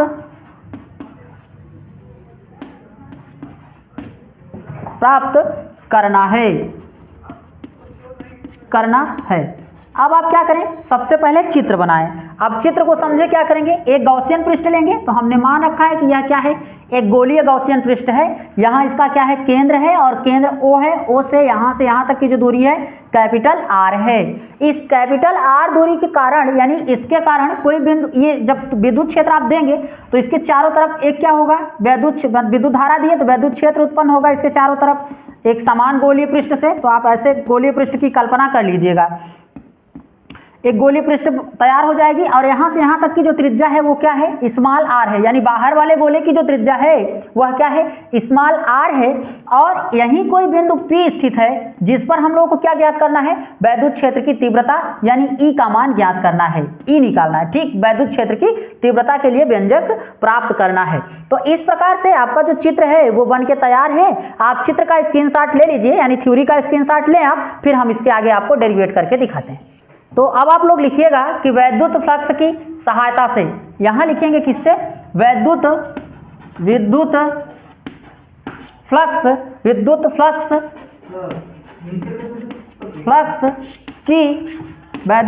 की सहायता से। तो विद्युत फ्लक्स की सहायता से करेंगे तो विद्युत फ्लक्स क्या होता है d phi E is equal to, यहाँ पे क्या लिखेंगे, d phi E is equal to E into D A. जब इसका, यह क्या है, अदिश गुणन है, जब इसका सदिश गुणन करेंगे तो क्या निकलेगा, D phi E is equal to, यहाँ पर निकलेगा A into D A cos theta, A into D A cos theta. तो जब कॉस थीटा निकल के आया तो अब ये क्या है, इसके लिए हमने पहले ही बोल रखा है थीटा का मान आप कितना लीजिएगा, लगभग में 0 अंश। तो लिखिएगा d phi E is equal to, यहाँ से क्या लिखेंगे, ई इंटू डी ए प्राप्त होगा और कॉस थीटा की जगह पर 0 का मान क्या हो जाएगा, 1 हो जाएगा। अब यहाँ पे जो ये मान बन के आया यह क्या है, समीकरण 1 है। अब आप लिखेंगे इसको समीकरण 1 मान लीजिएगा और कहिएगा कि समीकरण 1 के दोनों पक्षों का, यही लिख देते हैं कि समीकरण 1 के दोनों पक्षों का समाकलन करने पर, क्या करिएगा, समाकलन करने पर जब दोनों पक्षों का आप समाकलन करेंगे तो आपको क्या मिलेगा, integration d phi E is equal to integration A into D A cos theta की जगह पर देखिए हमने यहाँ 0 रख दिया था तो ए मिल गया था। अब जब इसका मान रखेंगे, यानी इसको जब समीकलन जो इसका समाकलन है जब वो हटेगा तो यहाँ पे क्या मिलेगा, phi E is equal to, E यहाँ से बाहर निकालेंगे और लिखेंगे कि इंटीग्रेशन डी ए। अब डी ए क्या है, चूंकि इंटीग्रेशन डी ए गोले का क्या है, क्षेत्रफल है, डी ए गोले का क्षेत्रफल है, क्या है, क्षेत्रफल है। और गोले का क्षेत्रफल क्या होता है, इंटीग्रेशन डी ए बराबर तब हमें क्या मिल जाएगा, 4 पाई आर स्क्वायर। अभी हमने आपको बताया था इसका मान क्या मिल जाएगा, 4 पाई आर स्क्वायर। तो अब आप इसका मान यही रखिएगा, ठीक। तो रखेंगे जब तो क्या मिलेगा, यहाँ पे जब इसका मान रखेंगे तो देखें आप यहाँ से आप ध्यान से देखें डी फाई ई यानी कि इसकी जगह पर ये मिल जाएगा, तो यहाँ लिखेंगे integration E is equal to, यहाँ पे रखिएगा E into 4 pi r square, ये मिल जाएगा। अब यहाँ मिल गया, अब यहाँ लिखेंगे गॉस के प्रमेय की सहायता से, यानी अब हमें किसका प्रमेय इस्तेमाल करना होगा, गॉस का प्रमेय इस्तेमाल कर। आप यहाँ तक समझ पाए होंगे, हम यहाँ थोड़ा समझा देते हैं, अगर आपको दिख रहा होगा तो थोड़ा सा आप देखें, यहाँ से लिखेंगे कि गॉस के, यहीं थोड़ा सा लिख देते हैं कि गॉस प्रमेय की सहायता से, गॉस प्रमेय क्या होता है? गॉस प्रमेय होता है कि फाई ई बराबर क्यू अपान के एप्सिलॉन नॉट। याद रखें फाई ई बराबर क्यू अपान एप्सिलॉन नॉट, ये हमने सब सारे फार्मूलों में इसके बारे में बोल रखा होगा। तो जहां पर क्या है, जहां पर ये मान है उसकी जगह पर हम लोग ये रखना पसंद करेंगे, और जहां पर यह है उसकी जगह पर ये रखेंगे। तो हम यहाँ लिखते हैं, एक बार यही लिख देंगे, E phi E is equal to, यहाँ पे लिखेंगे क्या, ई इंटू इसकी जगह पर क्या रखेंगे, 4 पाई आर स्क्वायर, ये मिल गया। अब आप इसका मान रखें, इधर जो गुणा में काम आएगा भाग में आ जाएगा, तो इसको ऐसे भी लिख सकते हैं, पूरे का बटा 4 पाई आर स्क्वायर और बराबर ई। आप इसका मान रख दें, यानी गॉस का प्रमेय जब रखेंगे तो यहाँ मिलेगा क्यू बटा एप्सिलॉन नॉट, और यहाँ पे 4 पाई आर स्क्वायर इंटू ई। इसी को हम लोग क्रमबद्ध करेंगे, तो लिखेंगे कि ई बराबर, जब क्रमबद्ध करेंगे आप तो लिखेंगे ई बराबर 1/4 पाई एप्सिलॉन के नॉट, यानी 4 पाई पहले कर लिया, फिर एप्सिलॉन नॉट और इंटू क्यू बटे का क्या लिखेंगे, आर स्क्वायर। और दोस्तों यही क्या होती है, वैद्युत क्षेत्र की तीव्रता होती है। तो यह गोले के बाहर निकल गया, जब भीतर निकालते हैं तो उसका मान क्या होता है, शून्य होता है। आपने थ्योरी में भी पढ़ा होगा कि गोलीय कोश के भीतर वैद्युत क्षेत्र का मान क्या होता है, शून्य होता है। फैराडे ने इसी के ऊपर बहुत बड़ा प्रयोग किया था, यानी वह इसके अंदर प्रवेश कर गए थे गोले के अंदर, तो उन्होंने पाया था कि जो इसका वैद्युत क्षेत्र का मान है वह क्या होता है, शून्य होता है। इस हिसाब से आपने पहले अध्याय के सारे डेरिवेशन को सॉल्व कर लिया है।